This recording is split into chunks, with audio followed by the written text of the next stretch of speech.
trophy fish. A grumpy/sunshine sapphic rom-com on the high seas by Riley Fox. Copyright 2026 by Riley Fox. All rights reserved. No part of this book may be reproduced in any form or by any electronic or mechanical means, including information storage and retrieval systems, without written permission from the author, except for the use of brief quotations in a book review. Contents. Chapter 1. Chapter 2. Chapter 3. Chapter 4. Chapter 5. Chapter 6.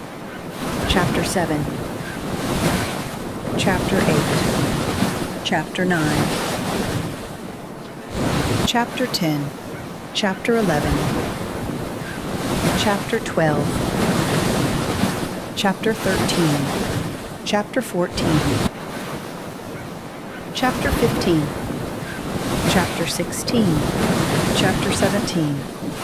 Chapter 18. Chapter 1. B. Black feels heavier now than it did when I first picked it up.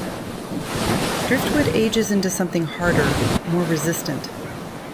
I trace the engraved letters with my thumb. Gulf Coast Open. My name. The date. It's good work. The engraver didn't misspell it. For once. Last year they wrote Bea Nakamura, and the year before that, Bea Nakamura, which Marcus framed behind the bar as a joke. It's still there. I pretend it bothers me more than it does. My reflection in the bar mirror catches me looking at it, and I look away. There's something vain about it, the way I keep checking to make sure it's still there, still real. Marcus notices. He always does. Thinking about the next circuit? He asks, refilling my beer without asking again. Thinking about whether I can afford it, I say, which is the kind of honest statement that usually makes people uncomfortable. But Marcus knows what it costs to run a boat, what fuel prices do to your bottom line, what prize money actually means when you're living month to month on charter income. He nods like this is a reasonable thing to worry about at the peak of your success. Tournament runs you'll do good at? 3 solid months in the summer, maybe more if the weather cooperates. The adrenaline is still there underneath my ribs, a restless energy that comes with winning. It never quite goes away in the first few hours after a big fight. The real circuit is expensive though. Travel, entry fees, equipment maintenance. That's what sponsors are for, Marcus says, which is true, and also the catch. Sponsors want stories. Sponsors want images they can use. Sponsors want you to be interesting in the way that sells fishing gear or energy drinks or whatever it is they're trying to move. I just want to fish. I want the boat under my hands, the water under the boat, and nothing between me and the work, except maybe my grandmother's voice in my head telling me how to read the current. The bar starts to get crowded with the usual tournament crew. Sponsors and expensive casual wear, fishing buddies comparing stories, women from the junior circuit watching with the specific hunger that means I've inspired them or made them angry. Either way, they're watching. That part never gets old, even when it's exhausting. That's when I see David Corsica cutting through the crowd toward me. He's got his sponsor face on, the smile that reaches his cheeks but not his eyes, the walk that says he's about to deliver news wrapped in a gift box. I brace. B, what a performance. He claps me on the shoulder like I'm a horse he's considering buying. Absolutely excellent. Thanks, David. I don't move. Experience tells me to wait. David doesn't compliment you unless there's a favor attached, like a fishhook inside a very expensive piece of bait. Look, the sponsorship for the next circuit. We're good there. We're fantastic. But there's a condition. He takes a long drink of whatever they're serving him. A filmmaker is coming down. Women in Extreme Sports Series. Pretty substantial production. They want to shadow you on a week-long deep-sea charter. I feel something in my chest contract. No, I haven't finished. No, I repeat, but quieter, because he's right. I should let him finish. That's basic courtesy. I'm terrible at courtesy, but I try. My grandmother says I have the social skills of a barracuda, which she means as a compliment because barracudas are efficient. The film is substantial. Real production company, real distribution potential, brings attention to the sport, which brings attention to women in the sport, which brings attention to sponsors like me wanting to back women in the sport. You do this week, and the next tournament circuit is fully funded. New equipment, travel, entry fees, all of it. The beer in my hand has gotten warm. I drink it anyway, because the alternative is throwing it, and I'm not that person. Not anymore. Mostly. On Tuesdays. I don't like cameras. You don't like people, David says. And he's not wrong. Cameras are easier. This filmmaker is a professional. You won't even notice her. I absolutely will notice her. But I think about the circuit. I think about the tournaments in the summer that I've been pricing out in my head. The way my boat budget gets tighter every year, even though I'm winning. I think about my grandmother asking, quietly, if this year might be the one I have to give it up. And my chest doing the thing it's doing right now, but worse. 1 week, David says. 1 boat. Get some content. You'll be a documentary star. When? Monday. Charter out of Key West. The Mako Queen. Same captain you've used before. I set the plaque down on the bar carefully, like it might break. The wood is smooth under my palm. Fine. Excellent. He's already moving away. Already on to the next person he needs to charm. I'll send you the details. I'm left with 2 empty beer bottles and the sudden sense that I've made a terrible trade. Money for privacy. Exposure for space. It's the currency of competitive fishing. You give up anonymity and gain resources, and sometimes the trade is worth it. Most days it is. But I watch the light on the water turn from gold to orange to something closer to blood orange, and I don't feel like I made a good deal. The bar gets louder. Someone puts money in the jukebox and it's bad 80s rock, the kind that makes you want to either dance or fight. I do neither. I sit with my plaque and think about a stranger with a camera on a 42-foot boat in the middle of the Florida Keys for 7 days. It's going to be a long week, but at least I'll be able to afford the boat fuel to get there. Small victories. Very small. Microscopic, really. The bar fills as the night goes on. More fishermen, more sponsors, more people who know me by reputation and want to talk about the tournament like I was doing something remarkable instead of just something I'm good at. I smile and nod and accept congratulations, and after about the 15th person, I stop smiling and start wanting to leave. Chapter 2. Sloane. Nobody tells you how to make a pivot look intentional. It just looks like failure documented in real time. I've been in New York for 5 years.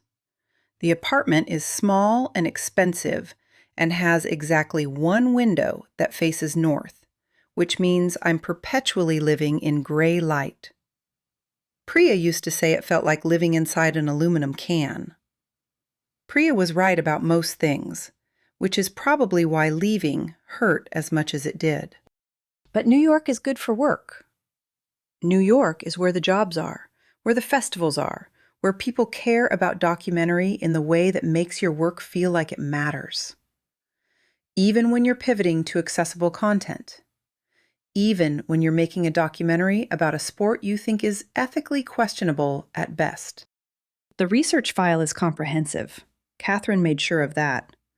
Pages and pages of information about Bea Nakamura, her tournament history, her wins, her lack of social media presence. The thing that strikes me most is the absence. No interviews where she talks about feelings. No moments where she explains her motivation. Just results. Just wins. Just a woman who casts a line and catches fish and releases them back to the water. In my old work, that would have been a dead end. Nobody cares about people who don't want to be known. But Catherine's right. There's something in that contradiction. There's a story in someone who excels at something she apparently wants to hide from the world. So I spend 3 days building a visual language. I shoot myself in my apartment, trying different angles and light levels. I practice framing people through windows, through rain, through the distortion of water. I'm trying to develop a visual metaphor for the distance between observer and observed, between the filmmaker and the life being filmed. By the time Monday comes around, I'm terrified in a way that's becoming familiar. It's the terror of entering someone else's space with a camera. It's the terror of documenting something real instead of something carefully curated. It's the terror that Bea Nakamura will look at my camera and refuse. And then I'll have to go back to Catherine and admit that I couldn't even get this pivot right. The production company didn't even have the decency to call it a downgrade. They called it a pivot to accessible content, which in media speak means we need something cheaper and faster to produce. The Women in Extreme Sports series was supposed to be 4 episodes, proper budgets, my name in the credits. Instead, I'm getting a single documentary focused on a sport fisherwoman in the Florida Keys, a skeleton crew, and a timeline that makes my producer weep. It's still a real project, Catherine insists over the phone, and she sounds like she believes it, which is kind of her. The audience metrics on female athletes are strong. It's an underrepresented angle. It's fishing, I say, looking at my research file. She catches fish competitively and throws most of them back. That's the sport. It's basically a very wet, very expensive game of catch with an animal that didn't agree to play. That's the angle, Catherine corrects. Find the story in the contradictions. Woman with competitive drive in an environment that's supposed to be about conservation. Woman alone on the water. Woman as subject of documentary instead of object. Work it. I can't argue with Catherine because she's right and also because she's the only reason my project exists at all. So I nod, even though she can't see me through the phone, and I start building the research file on Bea Nakamura. 28 years old, Japanese American, based in the Florida Keys but grew up in Hawaii. Junior competitive circuit started at 19, senior circuit at 21. Tournament wins that increase in frequency, which suggests increasing skill or increasing desperation, or both. Sponsor ties to David Corsica's production company. No social media presence worth noting, a few photos of boats and catches, nothing that suggests she understands personal branding. What I find more interesting is what's not there. No relationship status posted. No family photos beyond the occasional boat photo with an older woman I track down as her grandmother. No interviews where she talks about her feelings regarding the ocean, or animals, or conservation. She just catches fish, releases them, and wins money. I spend the next 3 days filming test footage in my apartment in New York, establishing my visual language for the piece. Sloane Adeyemi, documenting the contradiction between competition and release, between control and letting go. I'm good at that language. I won Sundance with a film about penguin colonies in Patagonia. 2 years of my life documenting creatures that don't look away and don't care about the camera. The emptiness of watching something so perfect and pristine that you know you can never truly be part of it. But that was 2 years ago. That was before Priya said I was more married to my camera than to anything real. Before I realized she'd been saying that for months, and I'd only listened when she was leaving. So I treat this like exactly what Catherine said, an accessible pivot, a story. Woman, boat, ocean, contradiction. I can work with contradiction. Monday morning, I'm standing at the dock in Key West at 7:45 a.m. with a camera bag, a seasickness patch behind my ear that I'm deeply embarrassed about, a granola bar I stress ate in the Uber, and absolutely zero desire to be here. The Mako Queen is a serious-looking boat, 42 feet of white hull and dark trim, the kind of vessel that costs more than my annual salary. The captain is already on board checking lines, a weathered man with a deep tan who nods at me like we're old friends. That's when I see her. Bea Nakamura is louder than her photos suggest, which is saying something because she's not talking. She's just walking down the dock with a cooler and a tackle box, and somehow her physical presence is making noise. She's maybe 5'6", but moves like she's taking up space on purpose. Sunburnt across the nose and cheeks. This is apparently a deliberate choice, given that she did an interview about sun protection last month, so she's probably actually just that committed to being outside. Her hair is in 2 braids pinned to the top of her head, and she's wearing a fishing shirt that's probably expensive and definitely covered in bleach stains. You the camera person? She sets the cooler down hard enough to make the dock shift slightly. Or maybe that's just the boat. Or maybe that's just my knees. Sloane Adeyemi? I extend my hand like we're about to sign a business contract, which we basically are. I'm looking forward to documenting your week. She shakes my hand briefly, her palm warm and slightly rough. I'm looking forward to fishing. You're just filming it. There's no meanness in it, which somehow makes it worse.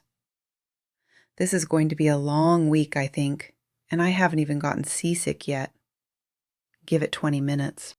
The captain, I've already forgotten his name, takes my bag and nods at a cabin door. You'll be in the forward berth. Ms. Nakamura has the aft. Try not to use too much water from the holding tank. I step onto the boat and immediately trip over a cleat, which is a metal thing bolted to the deck that exists specifically to embarrass people who don't know what cleats are. My camera bag swings forward and nearly takes out a rod holder. Bea watches this happen with an expression I can only describe as reconsidering her life choices. The cleats are there, she says. Yes, I found them. So we're sharing a boat the size of a large car for 7 days. I set up my camera at the bow and start testing light, after confirming the location of 3 more cleats via a systematic process of walking into all of them. Bea is already working, coiling ropes with the kind of precision that suggests she's done this maybe 10,000 times. She doesn't look at me, doesn't acknowledge the camera, just works, hands moving through practiced patterns. The sun is rising in that specific Florida way, bright and flat and merciless. I frame her against it, and she's suddenly silhouetted, all sharp angles and purpose. There's something there in the image, something I didn't expect to find in a documentary about a sport I think is ethically questionable at best. She's graceful. That's what catches me off guard. Competent. Entirely contained within her own knowledge of how to be on this boat. I tell myself it's good B-roll. I tell myself I'm just finding the visual language. I tell myself that by the end of the week, I'll understand how to tell a story about contradiction. Chapter 3. B. The ocean is exactly where I left it, restless and complicated and mine. The engine purrs beneath us as we cut through the deeper water, the kind of blue-green that comes when the bottom drops away and there's nothing but darkness underneath. The Mako Queen rides the swells like we're dancing, and I'm relaxed for the first time since David mentioned a camera in that bar. Then Sloane comes up from the cabin, looking like she's been slowly poisoned by the ocean itself, which, to be fair, she kind of has. You all right? I don't really want to know, but I ask because I'm not a total asshole. Partial asshole, sure, working on it. She doesn't answer immediately, just grips the rail and stares at the horizon with the fixed intensity of someone in active negotiation with their stomach. I'm fine, she says finally. Just adjusting. You should have taken the patch earlier. Captain Ross, I finally placed him as the weathered dude with the accent from Louisiana, watches her with amusement. Most people take it before they get on the boat. I did take it earlier, Sloane says carefully, like each word is a negotiation with her esophagus. It's apparently a patch designed for people with normal inner ear function. Mine is apparently a drama queen. I should feel bad. I don't. Not yet, anyway. I'm too busy feeling vindicated. This is exactly the kind of person who comes down to document fishing without understanding the basics of boats. She probably has opinions about catch limits based on things she read on the internet instead of things she's learned from actually being on the water. Come on, I say, and I don't even bother to hide the lack of sympathy in my voice. You signed up for a boat documentary. You've got to have at least one sea stomach between the two of us. I filmed for 2 years in Patagonia, Sloane says, still gripping the rail. The Southern Ocean. I was fine. That was probably footage from land, I say, which is unkind but accurate. She shoots me a look that could curdle milk at 40 paces, and I actually do feel a small twinge of something like regret. Not enough to apologize, but enough to suggest that maybe I should. There's ginger in the galley, and crackers. Plain ones, no salt. To her credit, Sloane does make it to the galley without vomiting, which is something. Captain Ross and I get to work setting up for the morning's fishing.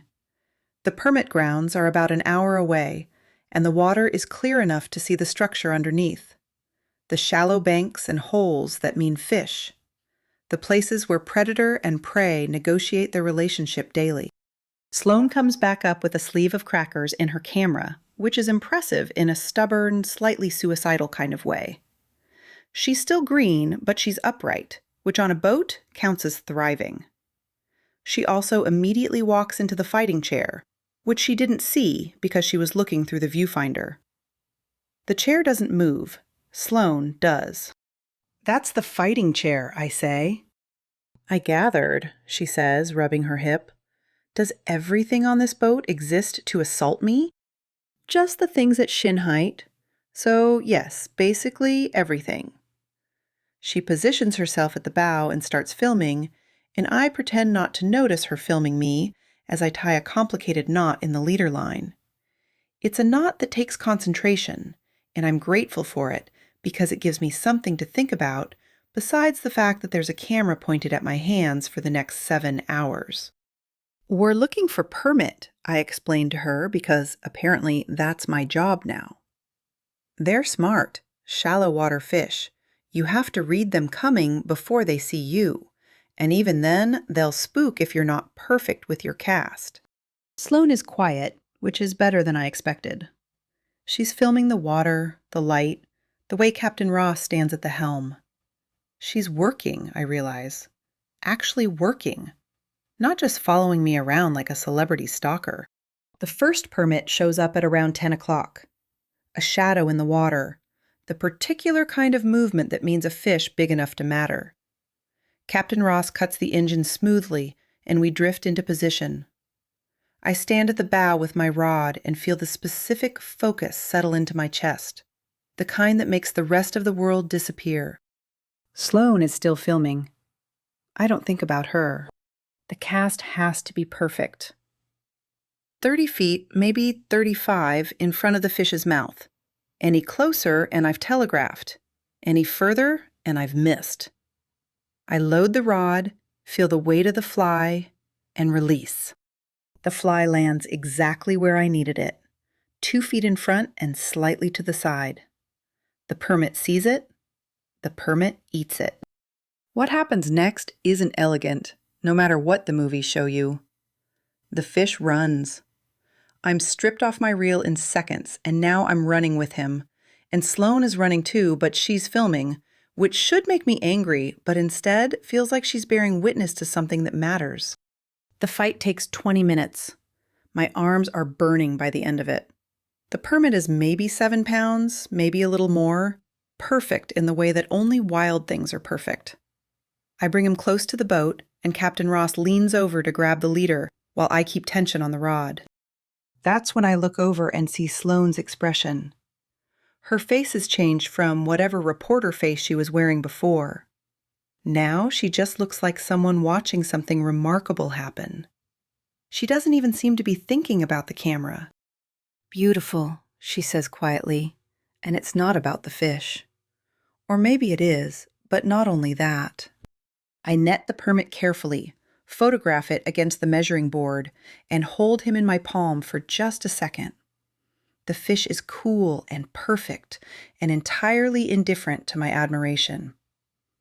Then I slip him back into the water and watch him disappear into the blue.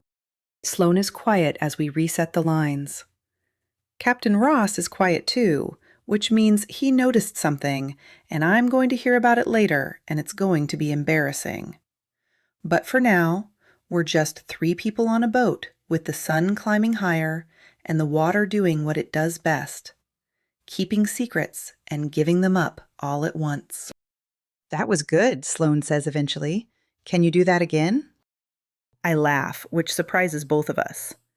Permit don't perform on schedule, but yeah, we can try. We spend the rest of the day chasing fish. Some we catch, some we don't. By the time we're heading back to the dock, my shoulders are screaming and my neck is sunburnt in a new way. And I'm exhausted in the specific way that only comes from hours on the water. Sloane comes and sits next to me on the bench seat as we're cruising back, and she's quiet. Not the hostile quiet of someone forced into proximity, but the peaceful quiet of someone who's finished something hard and survived it. "Thank you," she says, "for not making me jump overboard earlier." "Day's not over yet," I tell her, but I'm grinning, and she sees it. "Tomorrow then," she says, and somehow that feels like a promise. Chapter 4. Sloane. By the second day, my body has decided to stop betraying me, and my mind is starting to betray me instead, which is arguably worse. I wake up in the forward berth with my face pressed against the porthole, a line of drool connecting my cheek to the pillow like a tiny bridge of shame, and sunlight filling the small cabin. My first coherent thought is that Bea is remarkable. My second coherent thought is that I need to stop having first coherent thoughts like that. I spend the morning getting footage of her prepping the boat, coiling ropes, checking the tackle, talking to Captain Ross about the tide and the light like they're having a conversation with an old friend. She moves with complete confidence through this space, and there's nothing performed about it. This is how she actually is. No camera face, no presentation. Just a woman who knows exactly what she's doing and does it with an ease that suggests she's been doing it since childhood. Which, according to my research, she basically has. I frame shots of her hands as she ties knots. There's concentration in her fingers, a kind of meditation happening in her shoulders. She's not looking at the knots anymore. Her hands have memorized the patterns so thoroughly that she can tie them while talking to me about water temperature and moon cycles. The muscle memory is so complete that it becomes beautiful. "You're filming my hands," she says without looking up.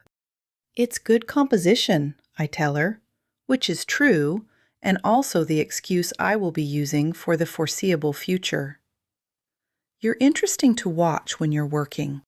She looks at me then, and there's something guarded in her expression. "Just the hands?" Oh no.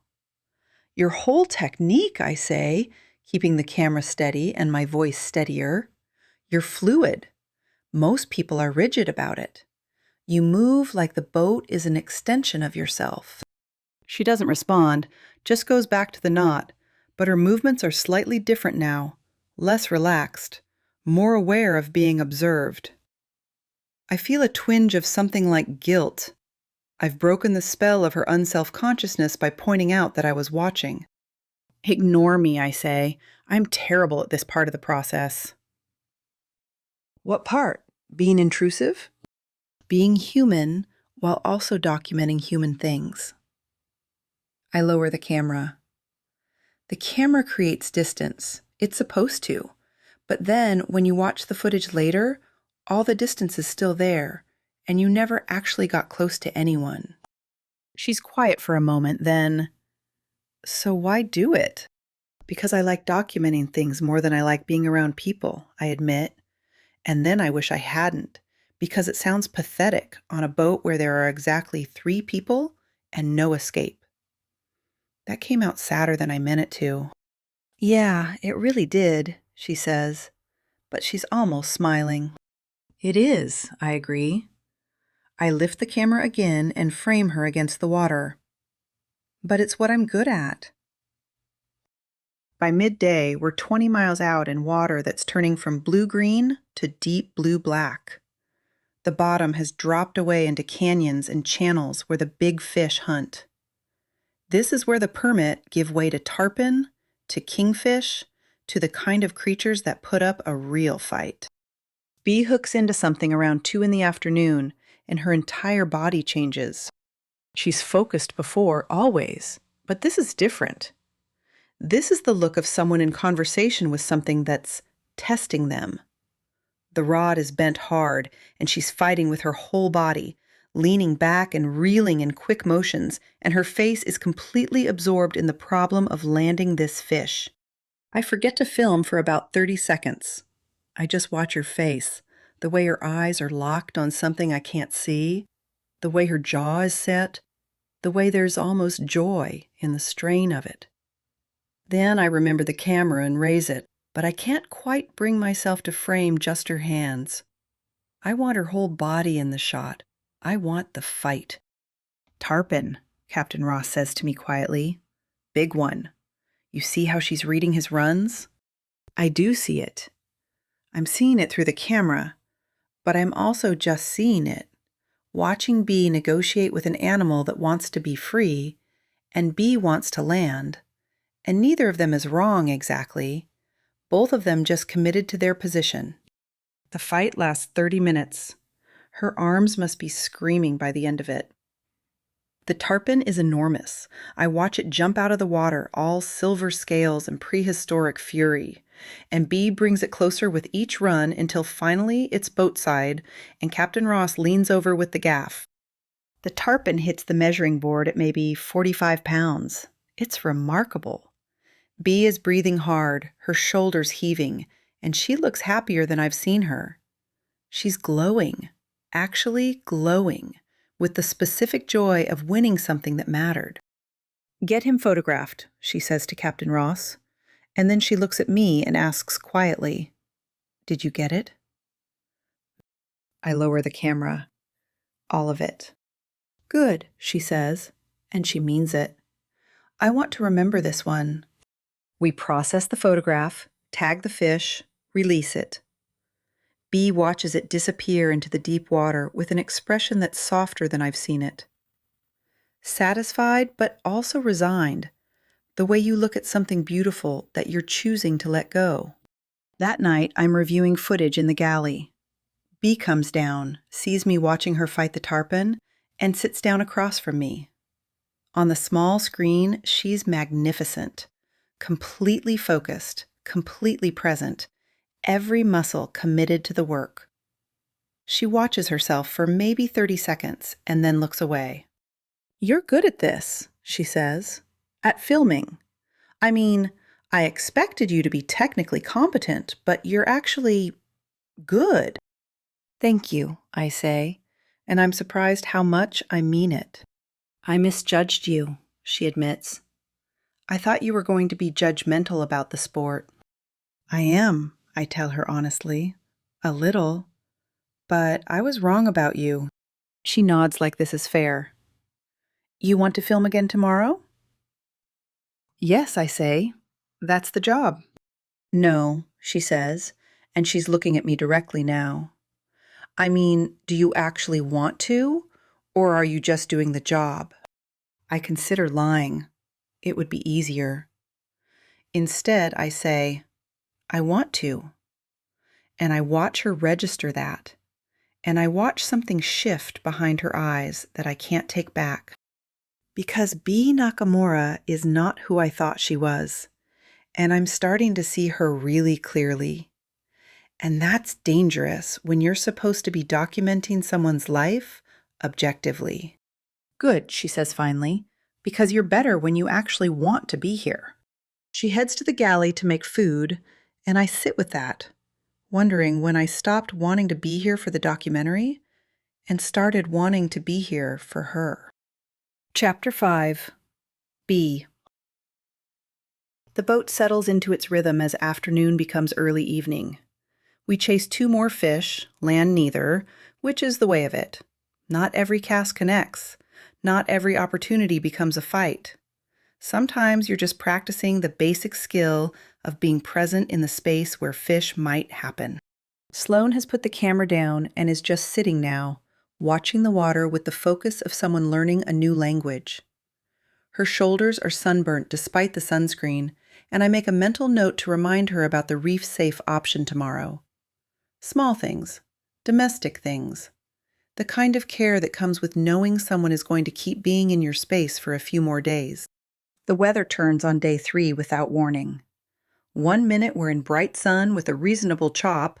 The next, the sky is doing something violent and gray on the horizon, and Captain Ross is making decisions very quickly about getting us back to deeper water and then headed to shelter.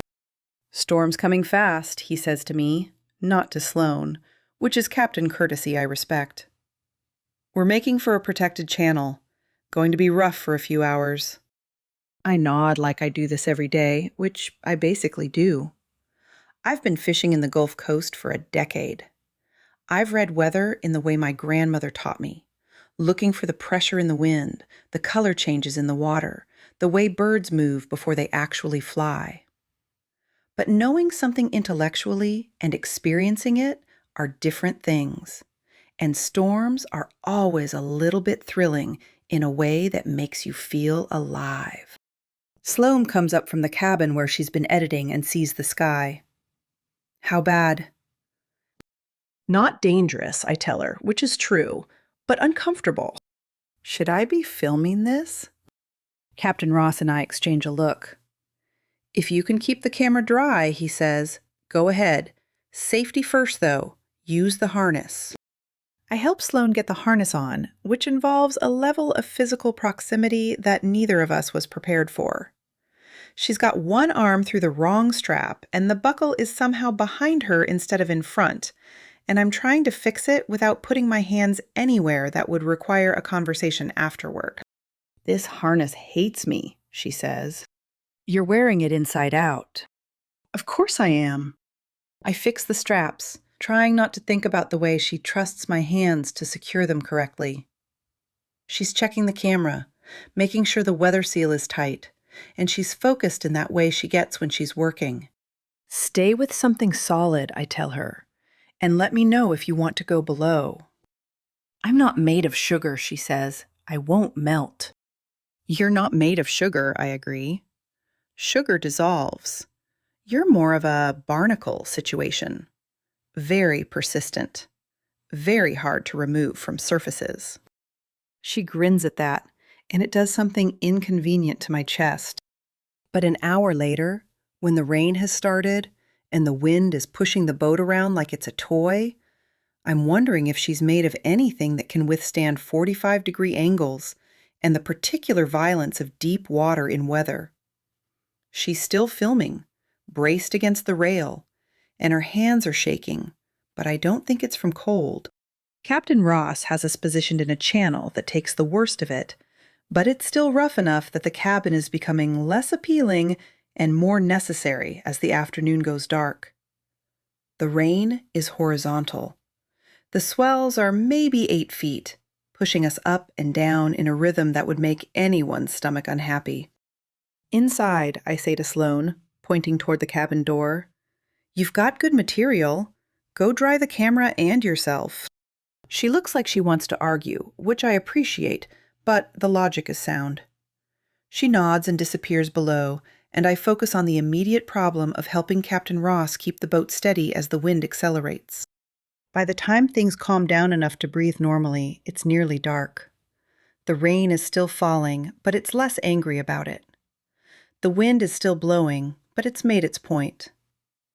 Captain Ross is hanging in the flying bridge like a man who's exactly where he needs to be, and I'm honestly not sure what I'm doing up here, except that I've always liked storms. The cabin smells like diesel and rain when I finally go below. Sloane is sitting at the small table with her camera on a towel, looking at the footage. She's changed into dry clothes, jeans and a sweater that's too warm for Florida, but perfect for a cabin in wind.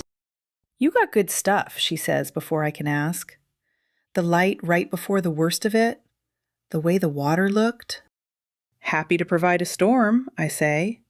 I'm soaking wet. The cabin is roughly the size of a large closet, and I'm dripping on the floor like a very cold, very dignified Labrador. I'm going to change. There's exactly one spot in the cabin that's slightly private, a corner behind the galley counter where the head is. I strip out of my wet shirt and pants and find dry things in my locker, performing the extremely graceful maneuver of changing clothes in a space designed for someone 3 inches shorter and significantly less awkward about their body. My bunk is on one side, Sloane's on the other, and they're maybe 4 feet apart. Very cozy. Very conducive to pretending she doesn't exist, which I am doing brilliantly, except for all the ways I am not. "Your grandmother taught you to fish," Sloane says while I'm changing, which is how I know she's been thinking about my research file. I pull my dry shirt over my head and answer, "Yeah, in Hawaii.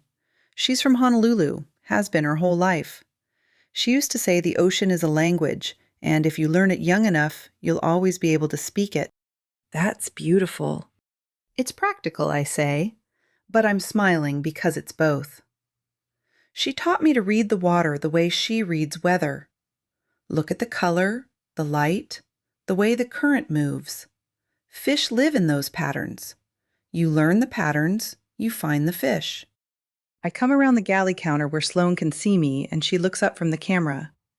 The cabin is lit by a single overhead light that's swaying slightly with the boat's motion. Her hair is still damp, and she looks younger than 32 somehow, less guarded. "I spent 2 years in Patagonia," she says, "filming penguins, just watching them. That was when I learned that observation is a kind of conversation. The animals don't care that you're watching, but somehow the watching changes things anyway." I sit down across from her at the table. The boat rolls, and we both grab the edges instinctively. Change things how? You become part of the ecosystem. Your presence matters. They know you're there even if they don't care. I spent 2 years standing in cold and ice, and those penguins walked right past me every day, and I thought I was learning about them. But really I was learning about myself through them. The cabin is quiet except for the rain and wind outside. The boat is swaying gently now, the storm downgraded to something almost manageable. I'm looking at Sloane and thinking about her standing in ice for 2 years, watching creatures that don't look back. That sounds lonely in a way that resonates with something in my chest. "Why did you stop?" I ask. "My ex said I was more married to my camera than to anything real." She's looking at her hands now. At the time, I thought that was unfair, but she was right. I was so committed to capturing moments that I forgot to actually be in them. "That's rough," I say, which is inadequate, but true. "It was," she agrees. "But maybe I hadn't found anything worth looking away from yet." She's quiet after that, and I don't push it. The cabin is small and getting smaller, and the boat is rocking in a way that's creating unwanted intimacy. I should go back above deck and help Captain Ross. Instead, I sit here and watch Sloane watch her camera, And I think about what it means to be observed by someone who's paying that close attention. "You want coffee?" I ask finally. "God, yes," she says, and the moment breaks. I make coffee on the small stove, bracing myself against the cabin counter so I don't end up in her lap when the boat moves. The boat, naturally, chooses this exact moment to roll hard to starboard. I grab the counter. The coffee pot slides. Sloane catches it one-handed without looking up from her camera, like this is a thing she does, catch flying objects with the casual reflexes of a woman who clearly played softball at some point. "Thanks," I say. "Good reflexes." "Volleyball, actually," she says. "Division 2. Before I decided that cameras were less likely to give me concussions. We drink it sitting at the table, and we don't talk about anything important.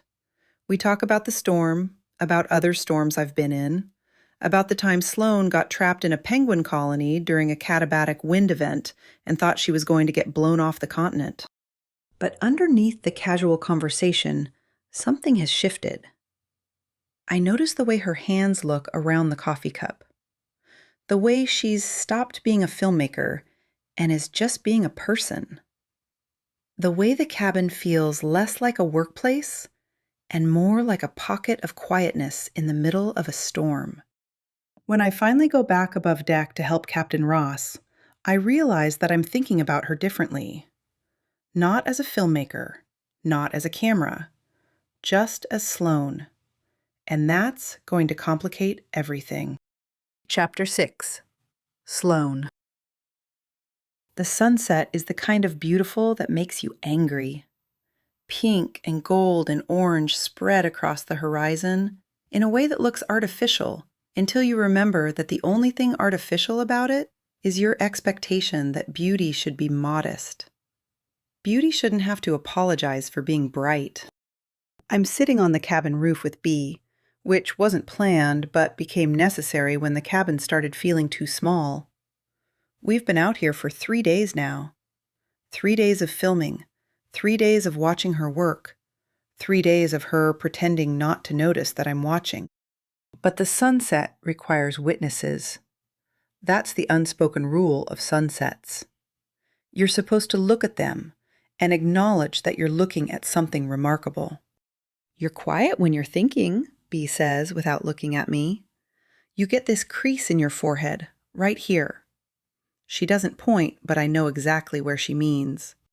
"I'm thinking about how to film this," I say, which is partially true. The other part is that I'm thinking about how to capture this moment without ruining it with the camera. "You can't film this," Bea says, and there's no meanness in it, just fact. Some things don't work through a lens. I film things that work through a lens for a living. I once spent 3 weeks filming ice melting. I can film anything. 3 weeks of ice melting? It was art, I say defensively. It was very critically acclaimed ice. "That might be the saddest sentence I've ever heard," she says, and she's laughing, and the sound of it does something to me that no critically acclaimed ice ever could. I know, but not this, not sunsets. They need witnesses, not documentation. I should argue. It's my job to argue, to find a way to make even sunset work in the film. But instead, I lower the camera and just look at the water, turning gold and then red, and Bea's silhouette against it, and I try to commit it to memory in a way that doesn't require equipment. "Thank you," I say eventually. "For what?" "For pointing out when I'm being a machine about this."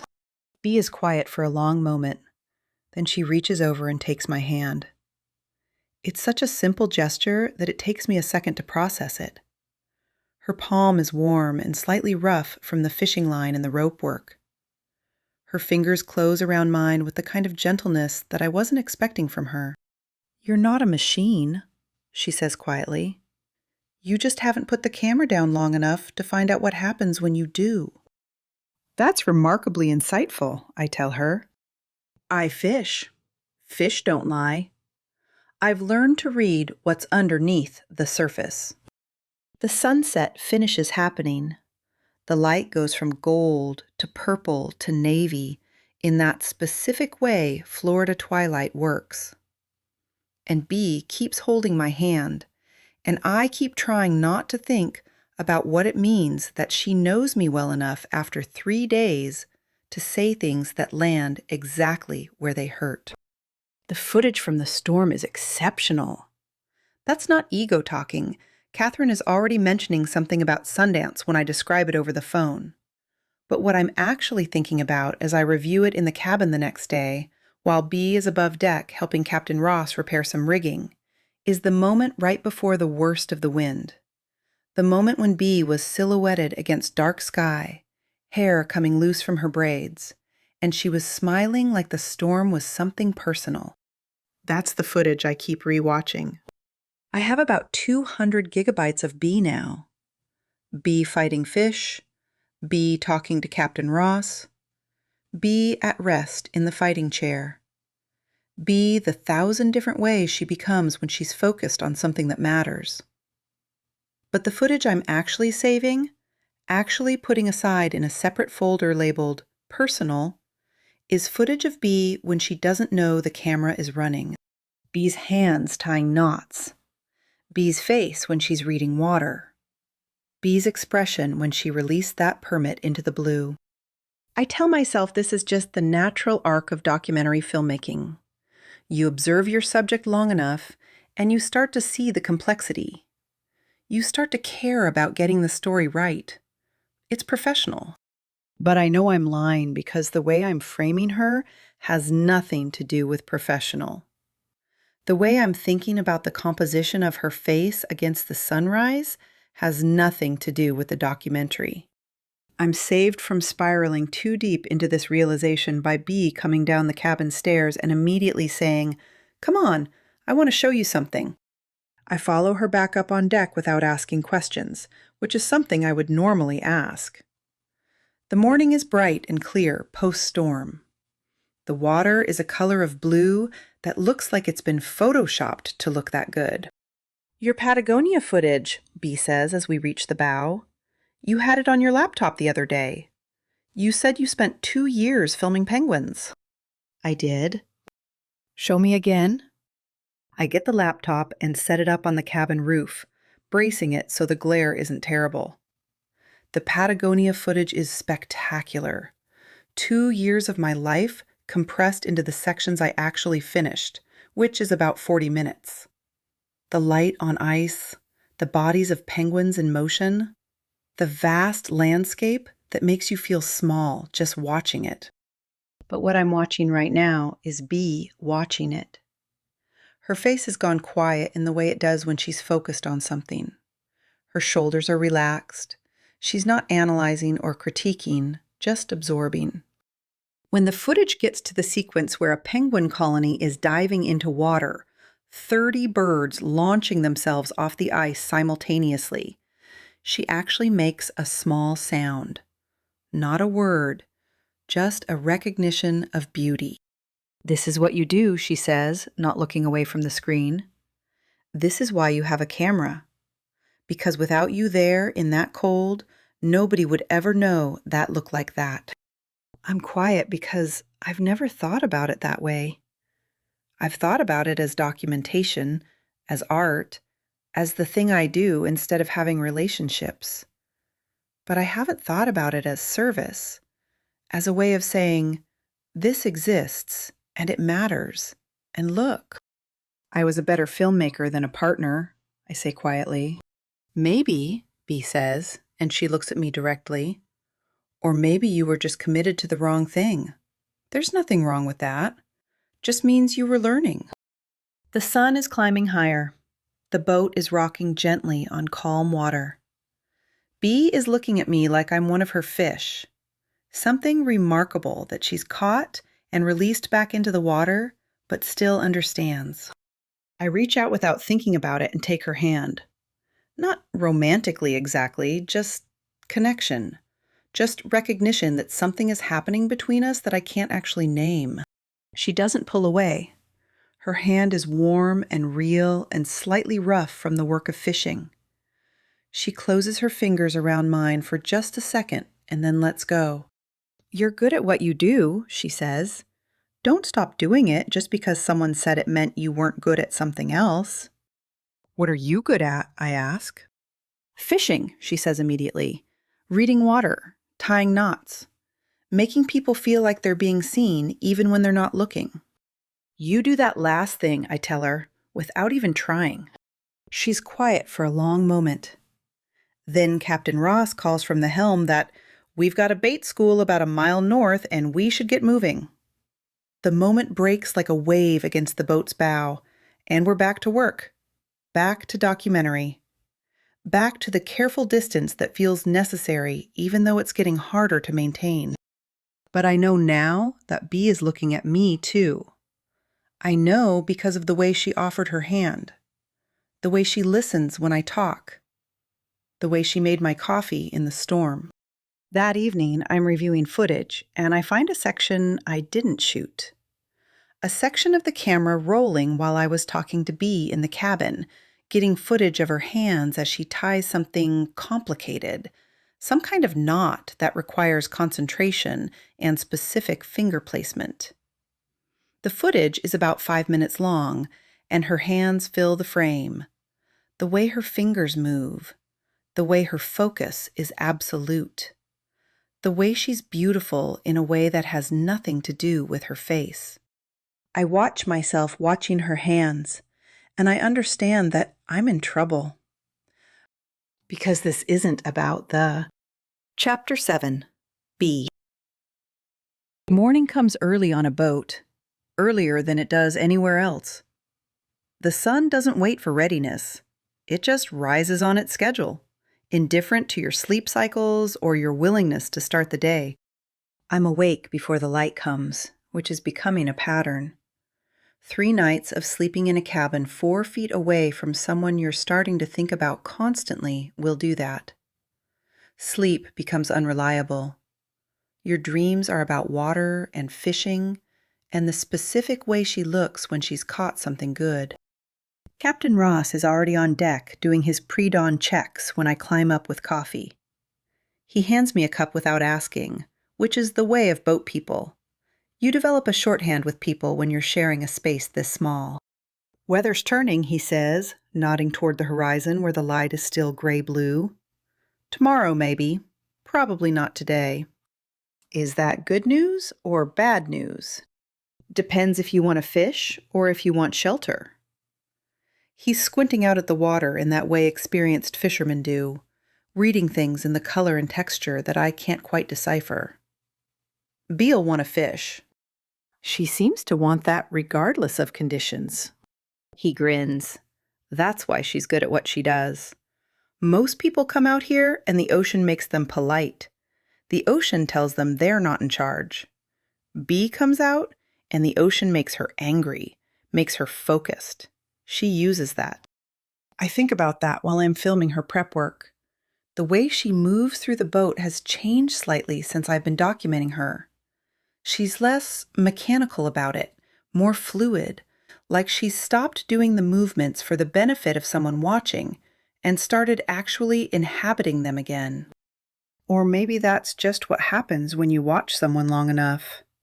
Maybe you stop seeing their performance and start seeing the actual person underneath. "Stop filming my hands," she calls without looking at me. "I like your hands," I say, and then I immediately regret it, because it's too honest and too much, and doesn't follow any of the basic rules of professional documentation. I brace for her to say something cutting. Instead, she flicks a piece of bait at me. It hits my camera lens. I deserve this. "Film the ocean," she says. "The ocean won't flirt back." "The ocean doesn't have your hands," I mutter, and Captain Ross makes a sound from the helm that might be a cough and might be a laugh he's trying very hard to contain.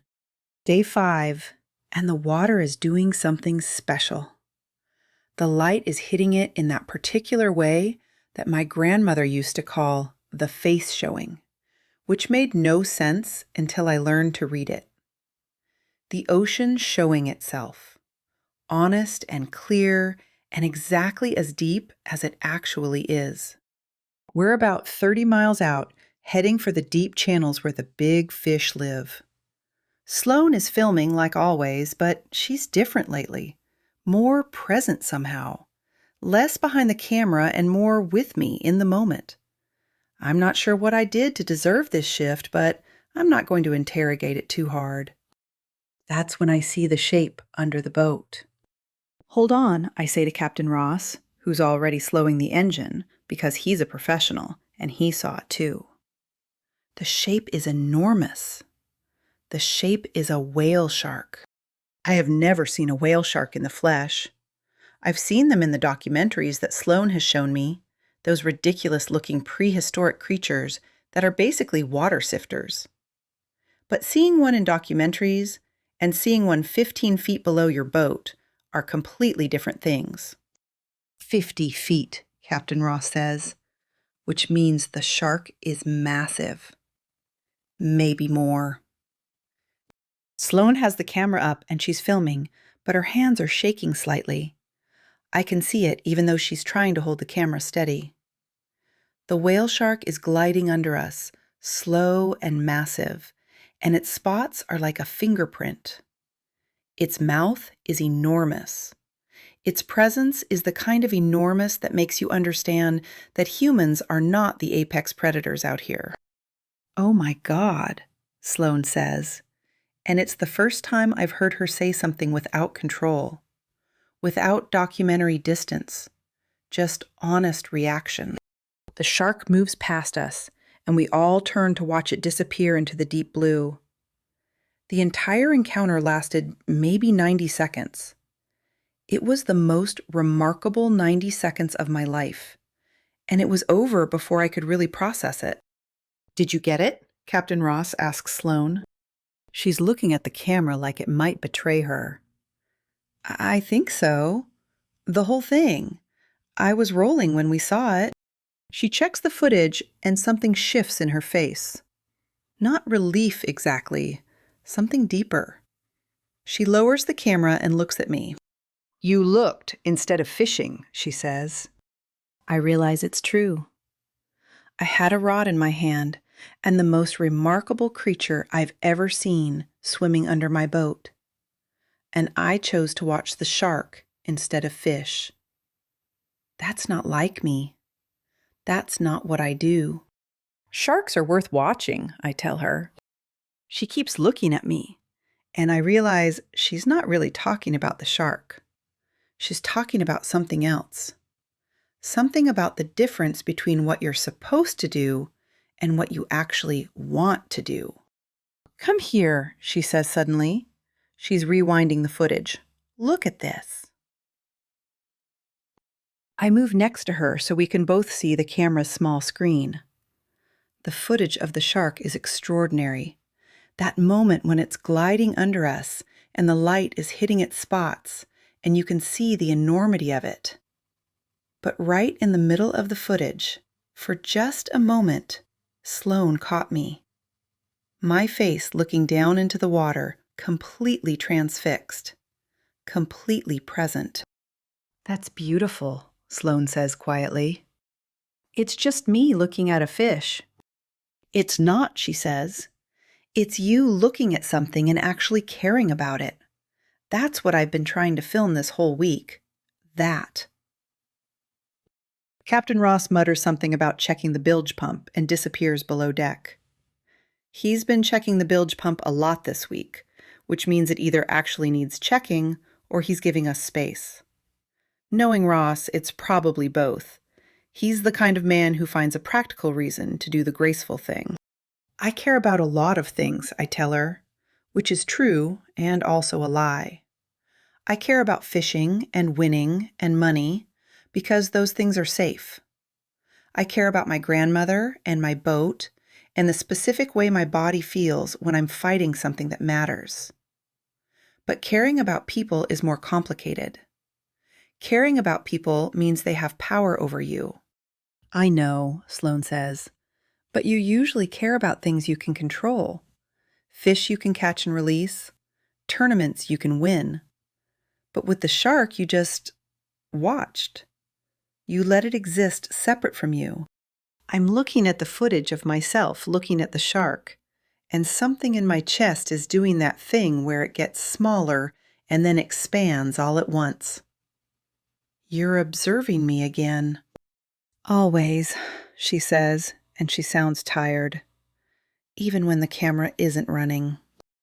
Is that a documentary thing or a Sloane thing? She lowers the camera. I don't know anymore. I think I stopped knowing the difference around day 3. The boat is rocking gently. The sun is starting to move toward the western sky, which means we have maybe 4 hours before we need to head back. 4 hours to finish the day. 3 more days after that before she gets on a plane and goes back to New York. I don't let myself think about that usually. I shove it into the same box where I keep tournament losses and my grandmother's age and the cost of fuel this season. Sloane is here for a week, and the week will end, and I'll keep fishing, and she'll keep filming other things, and we'll be people who had a moment together on a boat. But watching the footage of myself watching the shark, I feel something crack in that compartmentalization. Come on, I say, let's fish. We spend the next few hours actually fishing, and it's good. It's the kind of fishing that feels like meditation. I'm not trying to prove anything or catch anything record-breaking. I'm just out here on the water with Sloane and Captain Ross, and we're doing the work that we came to do. The shark is still under us somewhere, moving through its day. It was just a moment, a glimpse, barely a disruption in the large scale of ocean. But it mattered. It mattered because we saw it together. When we're heading back toward the sunset, Sloane comes and sits next to me on the bench. And we don't talk. We just sit and watch the water change colors, and I think about the whale shark, and I think about the footage of my face, and I think about how careful I've been my entire life about not letting people see me actually caring. But Sloane is seeing me. She's been seeing me since day 1. And I'm starting to see her too. 42 feet. That's the length of the Mako Queen, bow to stern. 42 feet of nowhere to go when you're developing feelings for the woman sleeping 4 feet from your bunk. I've tried. I've camped out in the galley under the pretense of organizing tackle, which I have now organized 3 times, and it wasn't organized differently any of those times. I've stayed on deck during the quiet hours, when the only people awake are Captain Ross and the night shift crew that doesn't exist. I've taken extra long showers in a shower that's basically a closet, with anxiety and a spray attachment. Yesterday, I pretended to inventory the bait cooler for 40 minutes.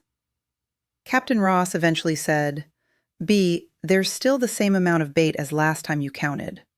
And I said, "I'm being thorough." And he said, "You're being ridiculous." And he was right. But eventually you run out of places to go, and you end up in the cabin. And Sloane is in the cabin. And there's nothing between you but 4 feet and increasing amounts of tension.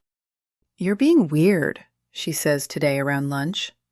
She's sitting at the small table with her laptop, reviewing footage, and I'm ostensibly cleaning the galley, but really I'm just moving things around to avoid standing still. "I'm not being weird." "You're being weird. You've been weird since the sunset yesterday." I'm supposed to play dumb here. That's the professional thing to do. Keep a boundary. Keep it clear that this is a job, and she's a filmmaker, and I'm a subject, and there's no blurriness in those lines. Except that everything is blurred now, and has been since she looked at me during the tarpon fight and said, "Beautiful," like she wasn't just talking about the fish. "I don't know what you mean," I say, which is technically not lying, but also definitely lying. Sloane closes her laptop and looks at me directly. "You do. You're overthinking this. Whatever this is." There is no this. I gesture vaguely between us, which is unhelpful because between us on this boat is approximately 18 inches. Right. And I didn't watch you fight a 40-pound tarpon like it was a conversation. And we didn't hold hands during sunset. And you're not avoiding being in the cabin with me because you're scared of what happens if we stop avoiding it. When she puts it like that, the whole thing sounds inevitable. Like I made a choice somewhere that led directly to this moment where I'm standing in a galley, barely big enough to turn around in, with a woman I've known for 5 days, and she's saying all the things I've been avoiding admitting to myself. I don't do relationships, I say, because that's true, and it's a reasonable boundary. Neither do I, apparently, Sloane says. But I'm starting to think I've been wrong about that. The cabin sways. Or maybe that's just my balance failing. Or maybe that's just common sense leaving my body. Hard to tell the difference on a boat. Chapter 8. Sloane. Key West appears on the horizon like a fever dream. Too bright, too colorful, full of the specific chaos of a tourist destination that's decided to stop pretending it's anything but tourists and bars and people looking for something undefined. We're docking for supplies in a shore day, which means I get to spend 6 hours in proximity to Bea without the boat as an excuse for constant togetherness. This should be a relief. Instead, I'm anxious about it. Bea has other ideas. She appears at my cabin door after we've secured the boat and says, "Come on, I'm taking you somewhere." I was going to edit footage, I say, which is true and also an excuse. Footage will exist later, she says, which is not an argument, but a fact. I'm taking you to a dive bar. There's mounted fish on the walls.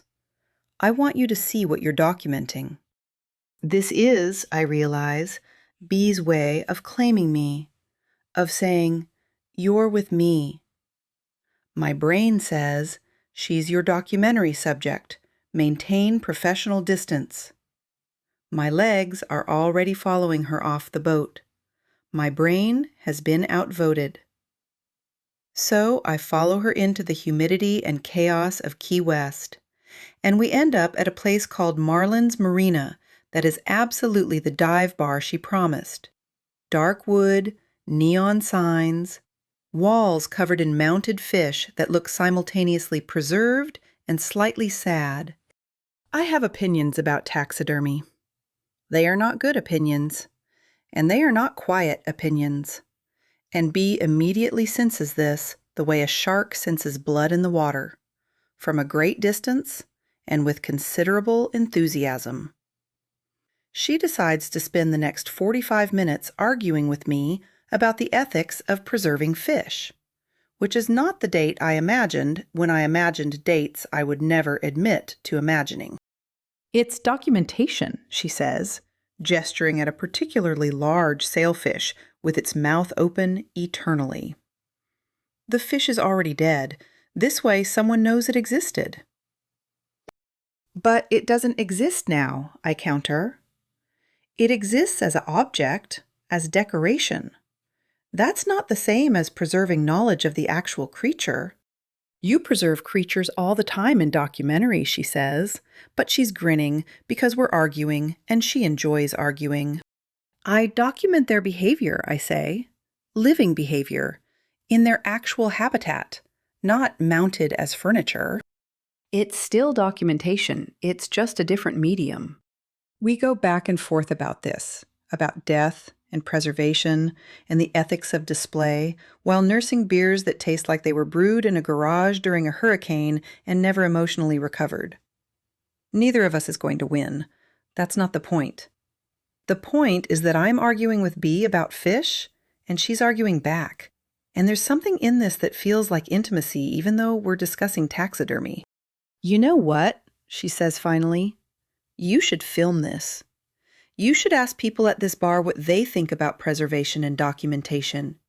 Get some real people talking about what it means to catch something." That's actually not terrible, I admit. So I spend an hour filming Bea and various fishermen talking about the philosophy of sport fishing. It turns out that fishermen are surprisingly articulate about their activity when you give them space to talk about it. There's genuine thought here, genuine conflict between the desire to catch and the commitment to conservation. Bea is brilliant in these interviews. She talks about her grandmother, about learning to read water, about the moment of release mattering more than the moment of capture. She talks about why she does catch and release, about the responsibility of knowing something is in your power and choosing to give it back. I'm filming her and thinking about how much I've misjudged her.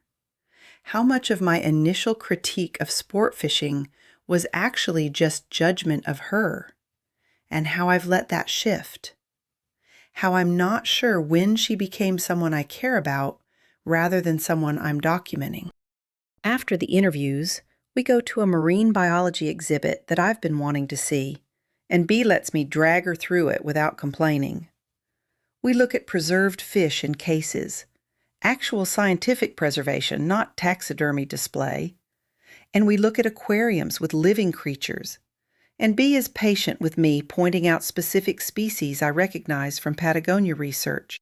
We get key lime pie on a pier, and we eat it watching boats and tourists and the specific energy of Key West on an afternoon. Bea's pie has gone first. She eats like she fishes, fast and with total commitment. And then she's eyeing mine with the subtlety of a pelican stalking a bait bucket. I give her the last bite because it feels easier than resistance. Also because she's looking at me with pie on her bottom lip, and my options are either to give her the fork or to do something about the pie on her lip. And the fork is the safer choice by a considerable margin. "You know what's weird?" she says, licking key lime filling off her thumb. "I thought you were going to spend all week looking down on me." "I kinda did," I admit, for about 5 minutes. And that was before I actually paid attention. "So what changed?" I consider lying. "You," I say instead. "You're different than I expected. You're thoughtful about what you do.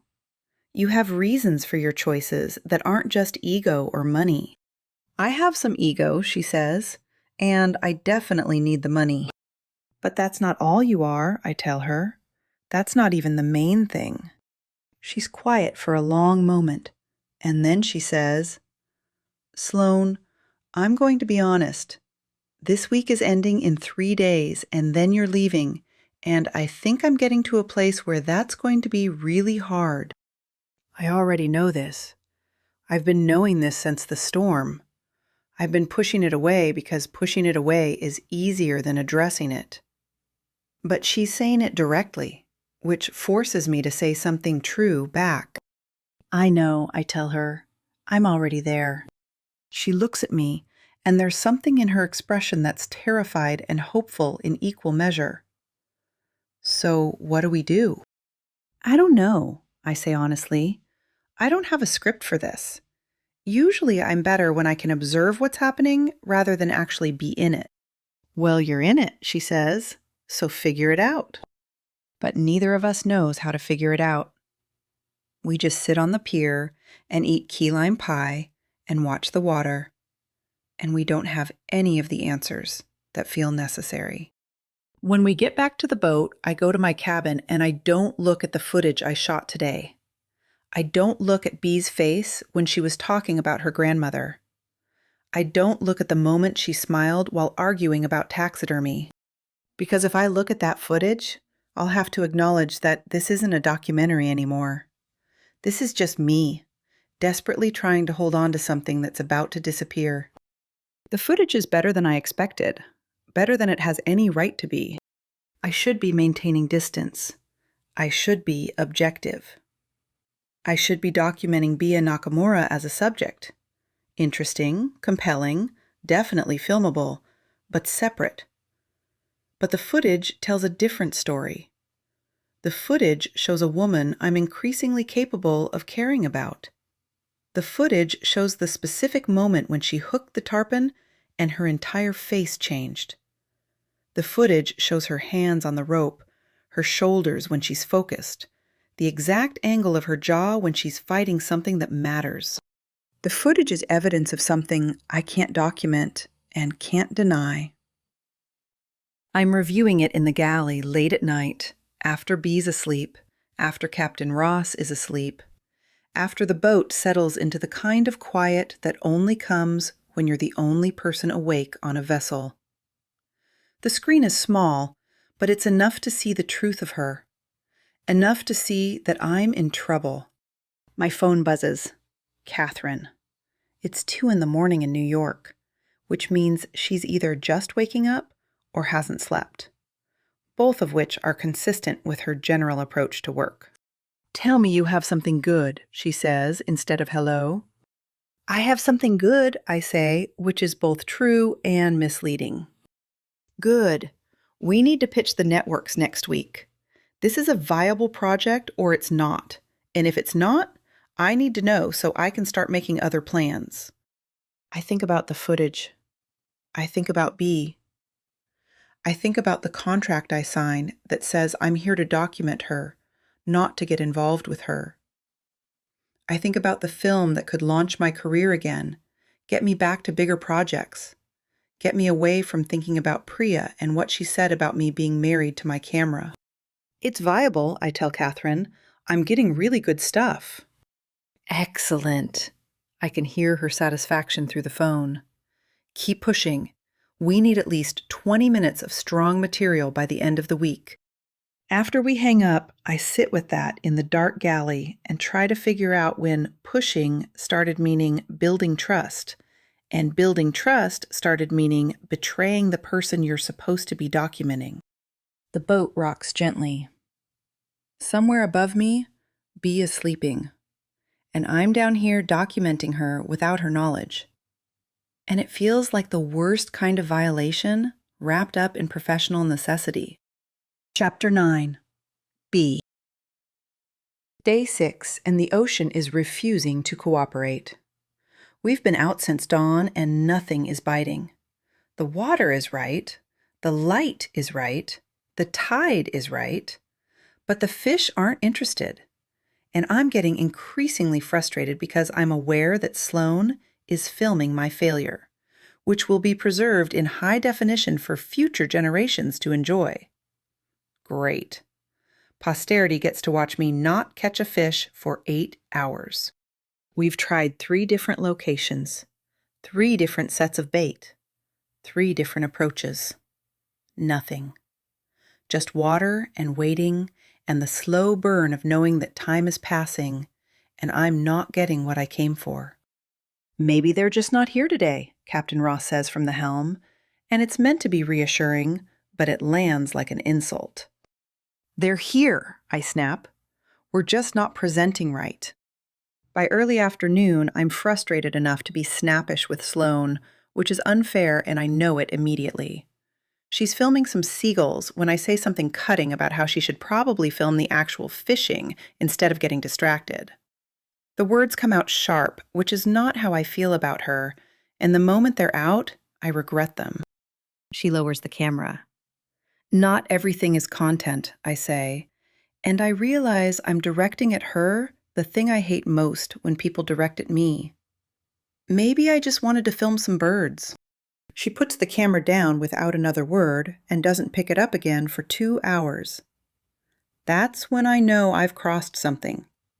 Sloane has a job. She's supposed to be filming. The fact that she's willingly not filming means I've hurt her.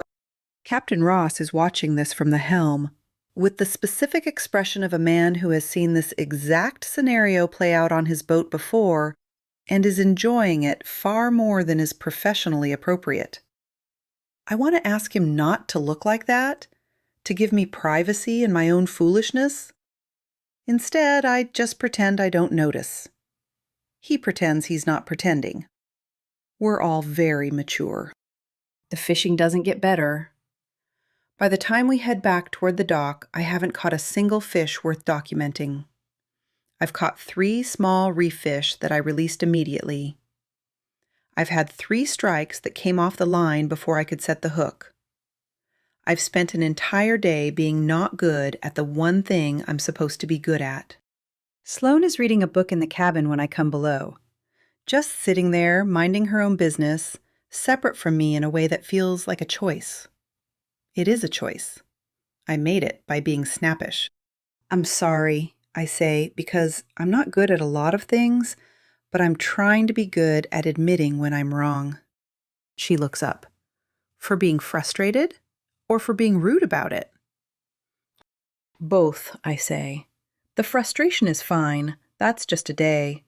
But I took it out on you, and that wasn't fair. She bookmarks her page, actually uses a physical bookmark, a pressed flower between two pieces of laminate, which is the most Sloane thing I've ever seen and makes me want to scream.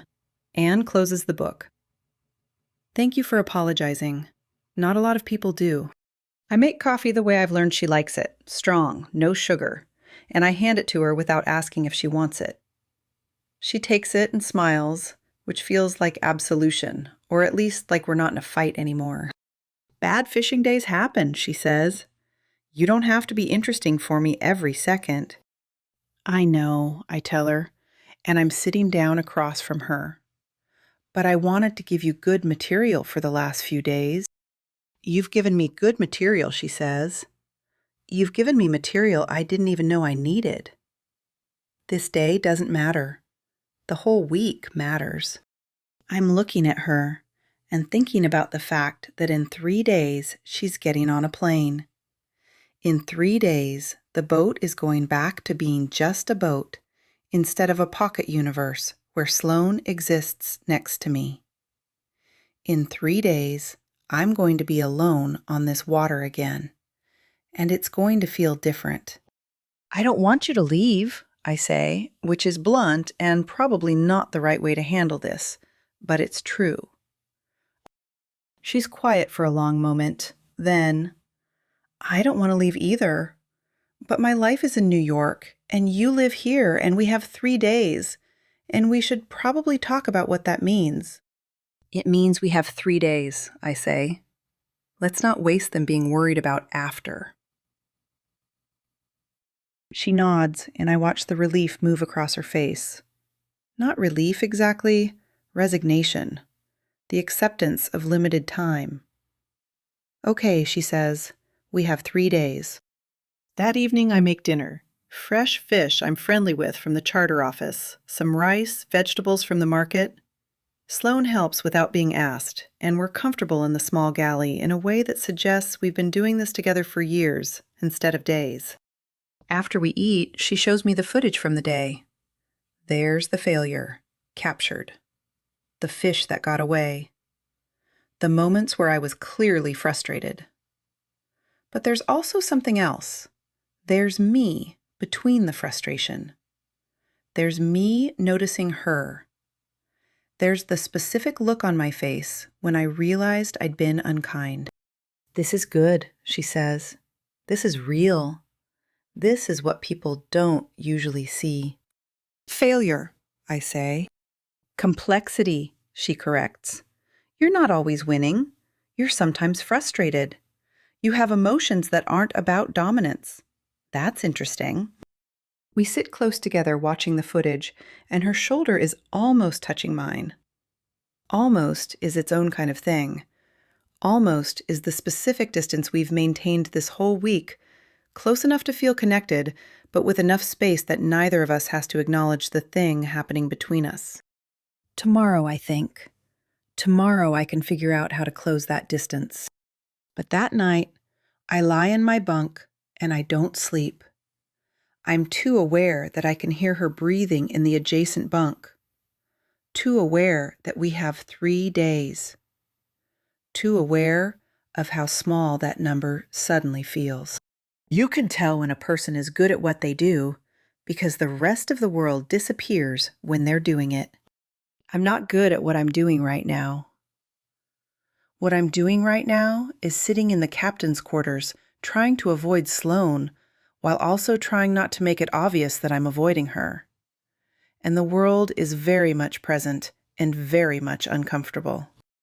Captain Ross caught me coming out of the cabin this morning with my shirt buttoned wrong. Not slightly wrong, Spectacularly wrong. The kind of wrong where buttons 3 and 4 are having an identity crisis. And he had the good sense not to say anything, but the amusement in his eyes was loud enough to hear from the next county. And now I'm sitting in his space, pretending to help him with boat maintenance, and really, I'm just hiding. I'm 28 years old and hiding from a documentary filmmaker in a captain's quarters. My grandmother would be so proud. Ross doesn't look up from his line work. He's resplicing a section of leader that doesn't need resplicing, his thick fingers moving through the monofilament with the kind of precision that comes from 30-something years on charter boats. He's got a photo taped above the nav console, him and a woman with red hair, standing on a dock in what looks like Biloxi, both of them sunburnt and grinning. I've never asked about her. Ross doesn't volunteer personal information. He rations it out like fresh water on a long trip. "You gonna hide in here all morning?" he asks. "I'm not hiding. I'm helping you with maintenance." "You're sitting on my toolbox holding a wrench you haven't used." He glances at me. "Also, that's a socket wrench. We don't have sockets on this boat." I put the wrench down. "I knew that." "Mm-hmm." He glances at me again. "She's leaving Saturday. You're acting like that matters to you." "It's not a... She's going back to New York. I'm here. We exist in completely different worlds." Ross is quiet for a while. He finishes the splice, tests it, starts on another one.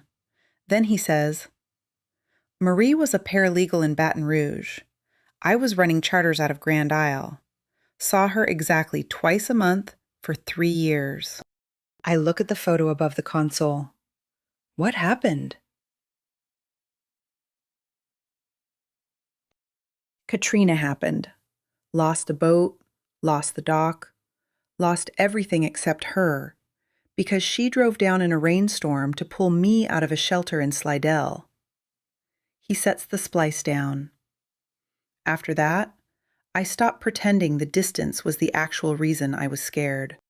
Where is she now? Marathon, teaching paralegal courses online from a house I can't afford, with 2 dogs I didn't want and a cat that hates me personally. The corner of his mouth twitches. I drive home to her every night this boat is docked. 22 years. The cat still hates me. The dogs are all right. I don't say anything. He picks the leader back up. "I'm not telling you what to do, Bea. I'm telling you what I almost didn't do." He goes back to his splice, and I'm left sitting on his toolbox with a wrench I haven't used. And that's worse than any argument would be. Chapter 10. Sloane. I'm reviewing footage at night, like I always do. But tonight, I'm seeing something different. I've edited the footage from the bad fishing day, the failed catch, the strikes that came off, and I've arranged it so that the eye travels from the fish to Bea's reaction, the disappointment, the frustration, the moment she realizes she's been unkind.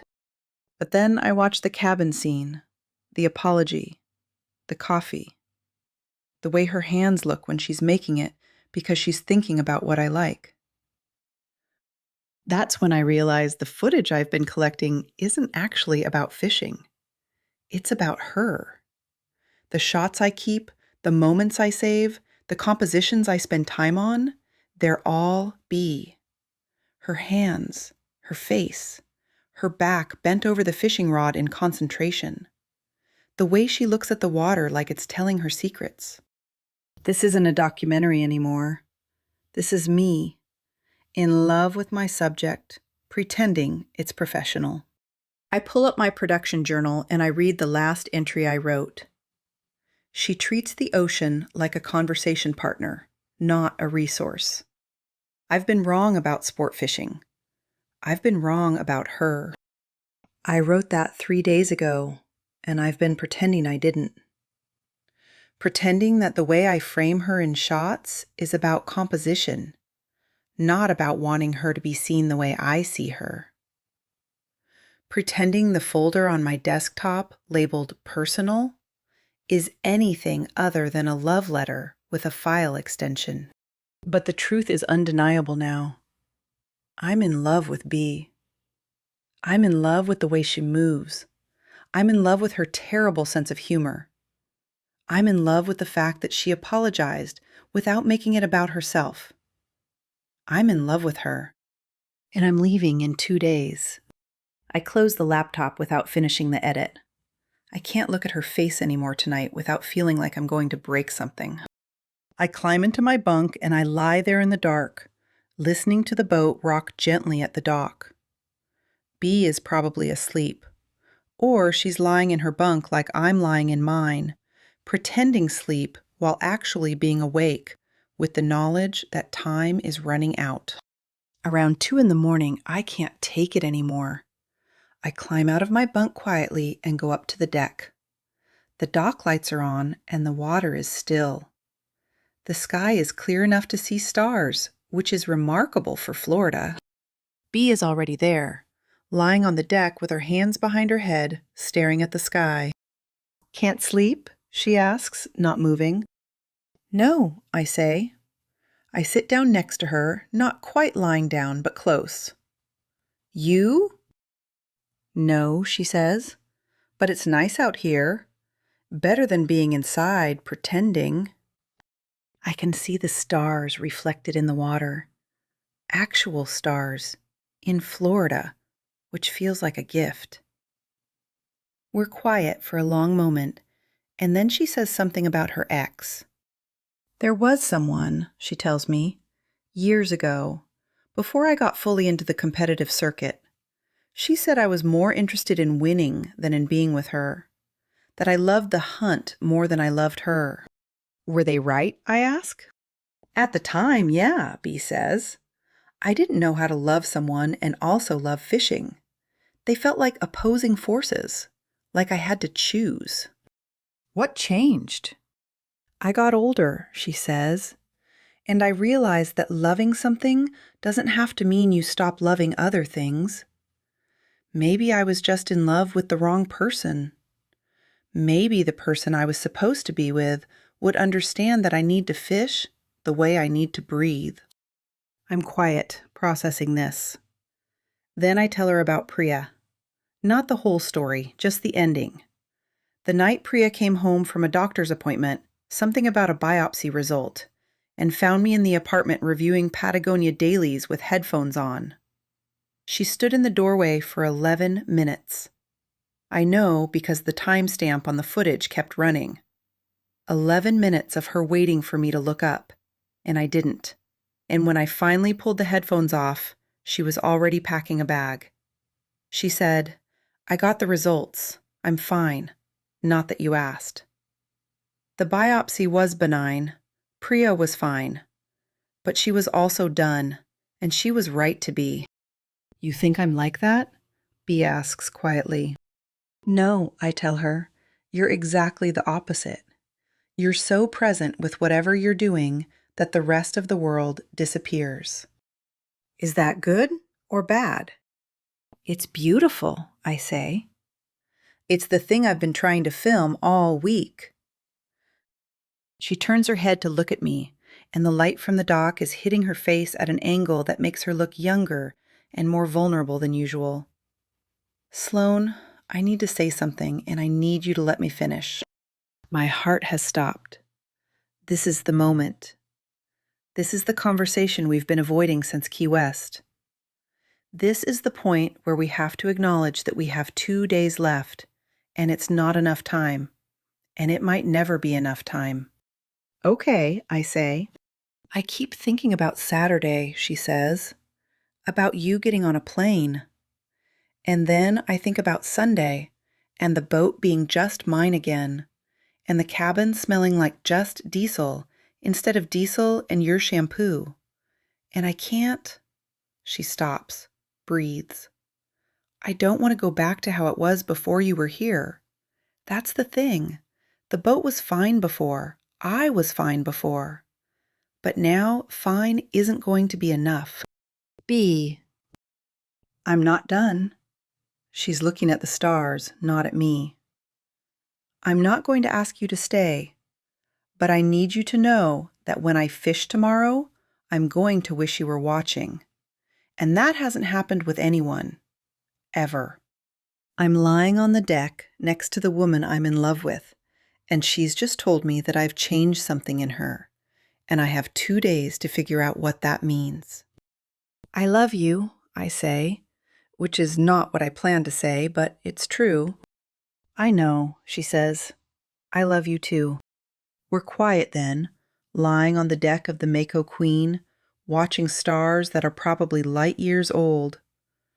2 people with 2 days and no idea what to do with any of it. But at least we're not pretending anymore. At least she knows. At least I know she knows. I used to think the camera made hard things easier. You watch suffering through a viewfinder and it becomes composition, becomes something you can frame and control. Turns out that only works when you don't care about the person on the other side of the lens. I'm filming Bea fighting a kingfish, and she's brilliant and frustrated and entirely consumed by the problem of landing this fish. Her arms are shaking. Her breath is coming hard. And I'm behind the camera, documenting her suffering, because that's the job. But it's starting to feel like a betrayal. Last night she asked me what I wanted from this, from her, from the week. And I couldn't answer because the honest answer is that I don't know. The honest answer is that I'm trying to make a film and also trying not to feel things about the subject I'm filming. And those 2 things are actively in conflict. Cut, I say, lowering the camera as she lands the fish. Bea looks at me like I'm insane. What? I've got good material. I know. I'm just tired. It's technically true. I am tired. I'm tired of documenting her. I'm tired of watching her. I'm tired of the specific knowledge that I'm building a film out of her life, while she thinks I'm just capturing footage. She sets the rod down and comes over, and her hand is wet and cool when she touches my face. You want a break? I want to not be the person who's documenting this. She doesn't ask what this means. She just guides me to the shade and sits with me. And we don't talk about the film, or the week, or the fact that time is running out. We just sit. And she's present in a way that makes me feel like maybe I don't deserve to be present back. Later, when she's showering and I have a moment alone, I turn the camera off. I stop reviewing footage. I stop thinking about how to edit what I've filmed into something that networks will buy. I just sit in the galley and try to figure out how to build a film about someone I'm increasingly in love with, and whether it's even possible to do that ethically. The answer, I realize, is no. It's not possible. At some point, you have to choose the film or the person. You can't have both. Chapter 11. Bea. I find Sloane's production journal on the galley table the next morning. She's left it open, and I should not read it. I should close it immediately and pretend I saw nothing. This is her private work, her thoughts, her observations. But I'm human and weak, and I read one line. She treats the ocean like a conversation partner, not a resource. I've been wrong about sport fishing. I've been wrong about her. I close the journal gently, and I sit at the small table with my coffee, cold now because I've been holding it without drinking. And I let that sentence repeat in my brain. I've been wrong about her. It's different, hearing it written rather than hearing it spoken. Written, it's real in a way that spoken words aren't. Written, it exists as fact. It's evidence. It's proof that she's been thinking about me this way, writing about me this way, for more than just these last few days when we've been pretending we weren't falling in love on a boat in the Florida Keys.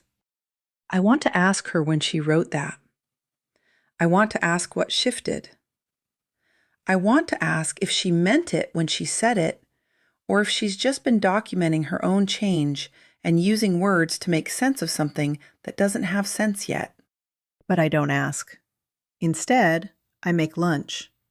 I cook fish, fresh catch from yesterday, and rice and vegetables, and I set the table like we're having a restaurant meal instead of just eating what's available. Sloane comes up from the cabin where she's been working, and she sees the lunch, and she doesn't say anything about me reading her journal. She just sits down and eats. One day, she says finally, after today, we have one more day. I know, I say. I'm not coming back, she adds. After I leave, I have projects lined up. I have a life in New York. This hurts to hear, but I knew it. Of course I knew it. She's established. She has a career. I'm someone she met on a boat. I'm not part of her actual life. I know, I repeat, because what else is there? But what if, she says, and she's looking at her food instead of me, what if I didn't have to come back? What if you came to New York? What if we figured out how to be something more than a week on a boat? I'm quiet because this is the question I've been avoiding. Coming to New York would mean leaving the Keys. It would mean taking a break from the circuit. It would mean choosing her over fishing, or at least choosing her alongside fishing. And I'm not sure that's a choice I can make. I can't leave right now, I tell her. The circuit is about to start. The sponsorship, the money. I know, she says, and she's not angry, which somehow makes it worse. I'm not asking you to. I'm just saying, if you wanted to, you could. But we both know I'm not going to. I'm going to stay in the Keys. I'm going to fish. I'm going to win tournaments and make money and live the life I've built. And she's going to go back to New York and make documentaries and live the life she's built. We're going to have this week, and we're going to have a phone call that gets harder as time passes, and eventually we're going to stop calling. That's how this works. That's how it always works. Tell me something, I say. When did you start loving me? She's quiet for a long moment. Day 3, she says. When you got frustrated with me for getting seasick and then immediately felt bad about it. When you made me ginger tea without being asked. That's when I realized you were thoughtful. That's when I stopped being able to document you objectively. You should have told me then, I say. I know, she says. I was scared. I'm still scared. Of what? That you'll decide this was a mistake. That the documentary is over and I'm just someone who was in your space for a week. That when I leave, you'll be relieved. I reach across the table and take her hand. I'm not going to be relieved. But you're also not going to come to New York, she says, and she's stating fact, not asking. Not right now, I say, but maybe eventually. Maybe when the circuit is less demanding. Maybe when I've won the thing I'm trying to win. She nods like she accepts this, but I can see the disappointment in her face. She's built me into her future, and I'm telling her I can't quite fit. She's made space for me, and I'm saying the space isn't quite mine right now. We have one more day, she says, and her voice is smaller. We do, I say. Let's not waste it being sad. But we both are sad. We eat lunch with the knowledge that this is almost over. We go above deck and we don't fish. We just sit on the boat and we watch the water and the birds, and we don't talk about New York or the circuit or the 100 reasons why this doesn't work. Instead, we just exist next to each other. We sit close enough to touch.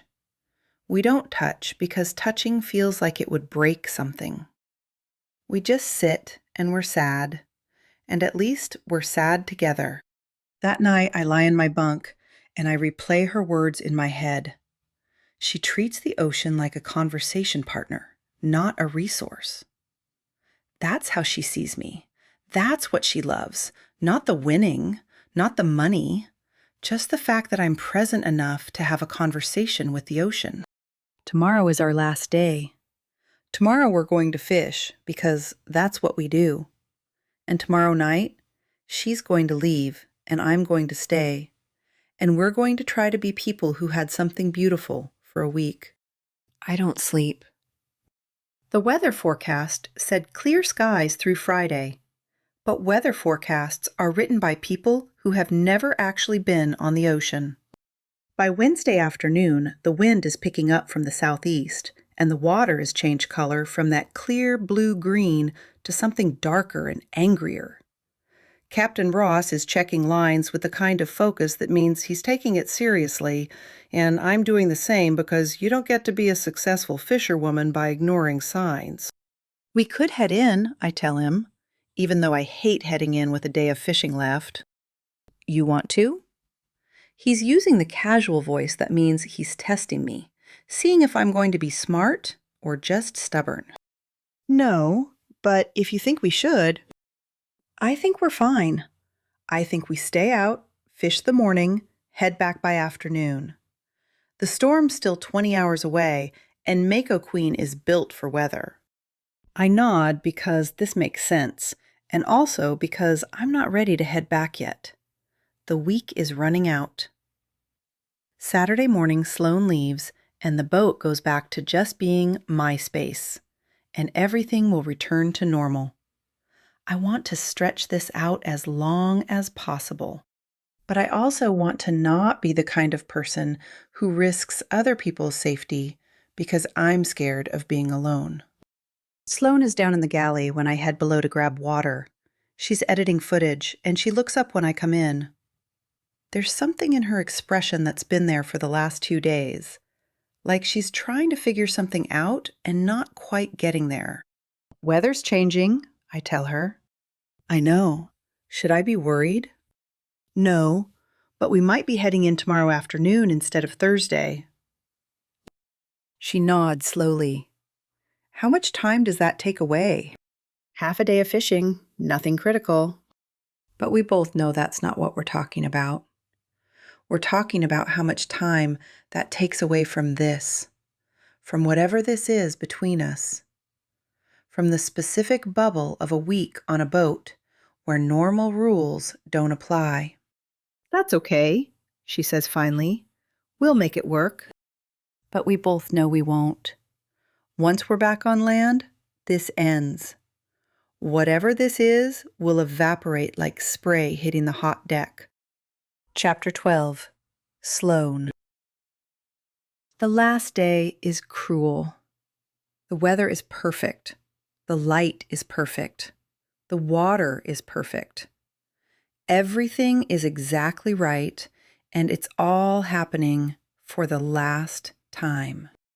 We're heading to the deep water channels where Bea caught the tarpon, where she showed me what it looks like to fight something that matters. The boat is moving smoothly, and the sky is clear, and I'm filming like my life depends on it because I'm trying to store this. I'm trying to capture the feeling of being on this boat with Bea, knowing it's ending. She's positioned at the bow, reading the water the way her grandmother taught her. She's talking to the ocean, which Sloane doesn't know I understand is a meditation for her. She's preparing herself for whatever comes next. And what comes next is the last fight, the last moment before everything changes.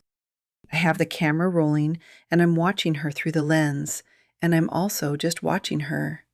And she's beautiful. Not in a conventional way, in a way that's specific to her, in a way that has nothing to do with her face and everything to do with her presence. Come here, she says, not looking away from the water. Stop filming for a second. Just watch this. I lower the camera. In the distance, there's a disturbance in the water. Not a fish. Sloane's eyes widen as she realizes what it is. A school of bait fish, thousands of them, being hunted. The water is churning silver. Tarpon, Bea says quietly. They hunt in packs sometimes. You only see it if you're lucky. We watch them hunt. We watch the silver water and the coordinated violence of it, and we watch Bea position her rod, and I realize she's going to fish. Of course she's going to fish. This is the last moment, and she's going to spend it doing what she loves. The cast is perfect. The tarpon takes the fly immediately. And what happens next is the fight of her life. I raise the camera because I have to, because this is what I came to film, but my hands are shaking. I'm watching Bea be completely present in her body, completely engaged with something that's testing her, and I'm capturing it because that's what I do. But I'm also losing her. I'm standing here with the camera rolling, and I'm watching her disappear into the work, and I know that when this is over, she's going to be different. She's going to be the woman I filmed, not the woman I loved. The fight lasts 40 minutes. My arms are tired from holding the camera steady. My heart is tired from watching her do this. The tarpon is enormous, bigger than the one she caught last time, and it fights like it knows this is the last moment, and it wants to make it matter. Bea lands it. Captain Ross helps her with the leader. We measure it. 53 pounds. Record-breaking. The kind of fish people fish their whole lives to catch. She looks at me, and her face is glowing with something that's not quite joy. "Did you get it?" she asks. "All of it," I say. "Good," she says, but she's already releasing the fish. She's already watching it disappear into the deep blue. "Bea," I say, lowering the camera, "you could keep that. That's a fish of a lifetime." "I don't want to keep it," she says. "I want to remember it this way. I want it to exist free." I understand then what she's doing. She's doing what she does with all her fish. 53 pounds of record-breaking tarpon, and she watches it swim away like that's the whole point. Like the fight was the thing, not the keeping. That evening, the boat is quiet. Captain Ross has gone to his bunk early. The sun is setting in that specific Florida way that makes the sky look like it's been painted wrong. Bea and I are sitting on the deck, and neither of us is filming. Neither of us has words.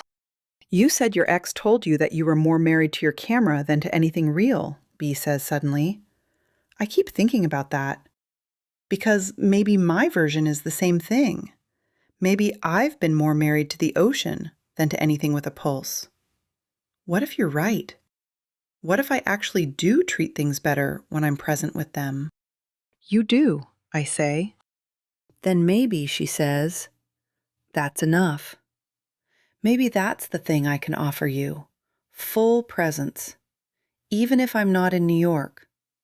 Even if we figure out how to do this long distance or not do this at all. While I'm with you, I'm all there."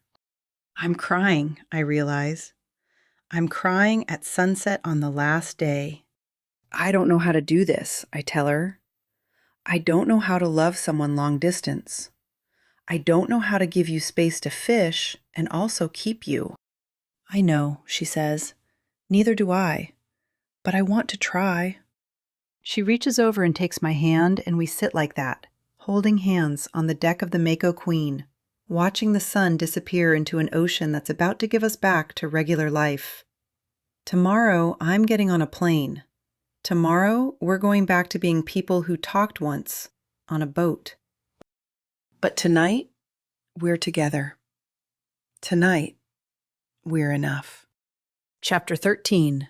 Bea. The thing about being watched is that, eventually, you get used to it. By Thursday, Sloane is such a constant presence that her absence registers more than her presence. I stop performing for the camera somewhere around Wednesday afternoon. I stop worrying about whether my face is doing something interesting. I stop thinking about how the light hits me and just focus on the fishing.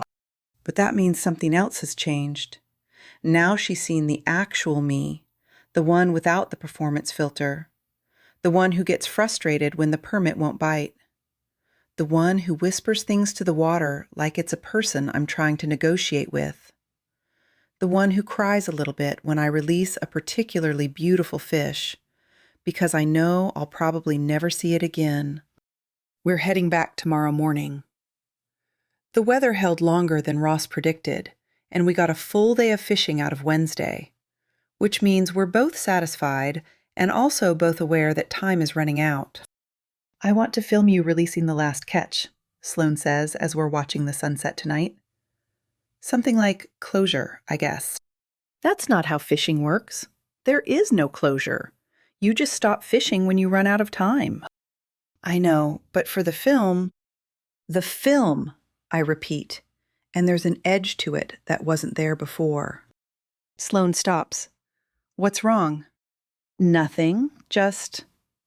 I wish you'd stop thinking about the film for like 5 seconds. She's quiet. I'm here doing a job, Bea. You know that. I know, and the job is more important than this. That's not fair, isn't it? I'm not even sure why I'm angry. Or maybe I am sure. Maybe I'm angry that she came here with a camera and made me think we had something, and really, we had footage. You're building a story. I'm just someone in it. You're not just someone in it. No, I'm a subject. A really good subject who you can make compelling content out of. I get up and walk toward the cabin, and she doesn't follow, which means either she's given up or she's realized I'm right. I'm not sure which one is worse. Chapter 14. Sloane. There are certain moments where everything crystallizes into clarity. This is one of them. I'm standing at the bow with my camera, and Bea is 40 feet away arguing with Captain Ross about whether we should attempt one more cast before heading back to port. The light is that specific afternoon gold that photographers dream about. The water is doing something interesting with the current, and I'm documenting all of it, catching every moment, building a narrative in real time. But I'm also standing outside of it, observing, filtering, deciding what's important and what's not based on what will cut well and what will serve the story. And I realize, with a kind of sick clarity, that I've been doing exactly that to Bea. Editing her into a narrative, deciding which parts of her are worth filming and which parts are just her living her life, inconvenient and unsuitable for distribution. She catches me watching her and she smiles like she doesn't know I'm betraying her in real time. The camera is heavy in my hands. Not physically. I've held it for 16 hours a day for weeks on end, and my arms are strong from it. But emotionally, spiritually, whatever you want to call the weight of knowing that you're capturing someone's authenticity for profit. When we get back to the dock, I'm going to have choices to make. I'm going to have to decide whether this film is more important than this person. Whether the story I'm building out of her life is worth the cost of her knowing that I've been building it. I'm starting to think the answer is no. But I'm also thinking that I might not get to choose. That Catherine and the networks and the whole ecosystem of documentary distribution doesn't care about my crisis of conscience. That if I don't deliver a finished film, I lose everything I've been building back. So I keep the camera rolling. I keep documenting Bea being magnificent.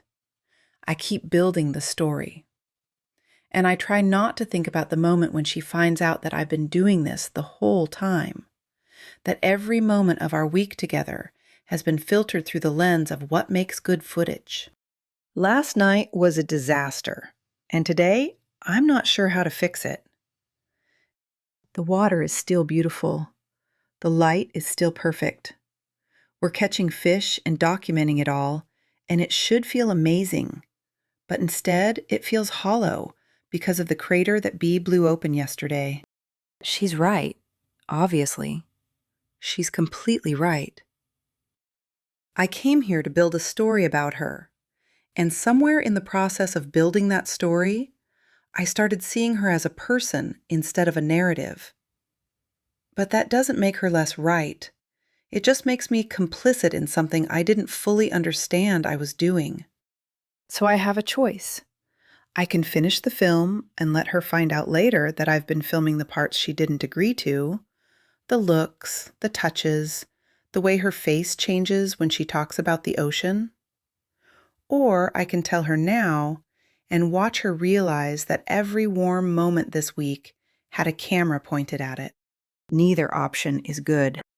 But one of them is honest, and I'm tired of finding out too late that I should have said something when I had the chance. So when Bea comes up from the cabin around midday, I turn the camera off. "I need to tell you something," I say. She sits down across from me, and her expression is wary. "Okay." "I've been documenting this whole week as a potential film about you. The fishing, the technique, the sport, all of it. That's the job. That's what I came here to do." She nods like she already knows this, which she should, because that's literally what the contract said. "But I've also been filming us. The way you look at me when you don't think the camera's running. The way I look at you when I know it is. I have a folder on my laptop called Personal, and it's full of footage of you that has nothing to do with sport fishing." Her face doesn't change. "So you're going to stop?" "I'm going to stop if you want me to." She's quiet for a long moment. Then, "What's the film without that?" "Technically competent. Boring. Just footage of someone fishing.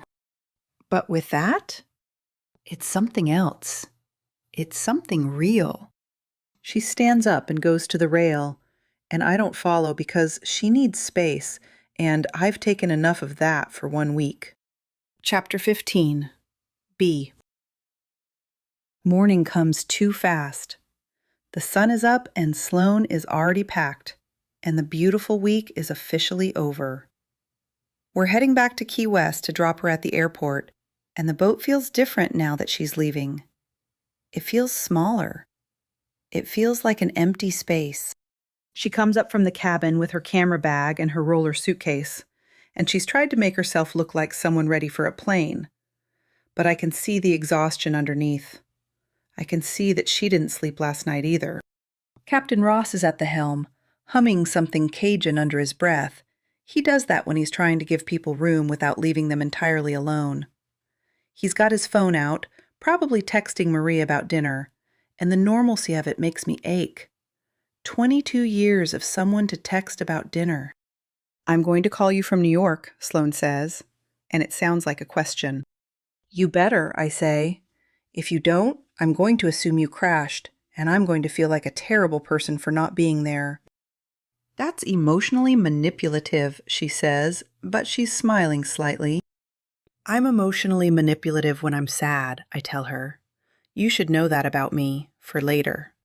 "For later," she repeats like she's trying out the idea of a later that exists beyond today. We pull into Key West, and Captain Ross helps secure the boat with the kind of efficiency that suggests he's done this 1,000 times. He probably has. He's probably had 1,000 people leave him at this dock. "I'm going to edit the footage," Sloane says as we're walking toward the terminal. "I'm going to make the documentary. And it's not going to be the documentary I pitched. It's going to be better. It's going to be about you."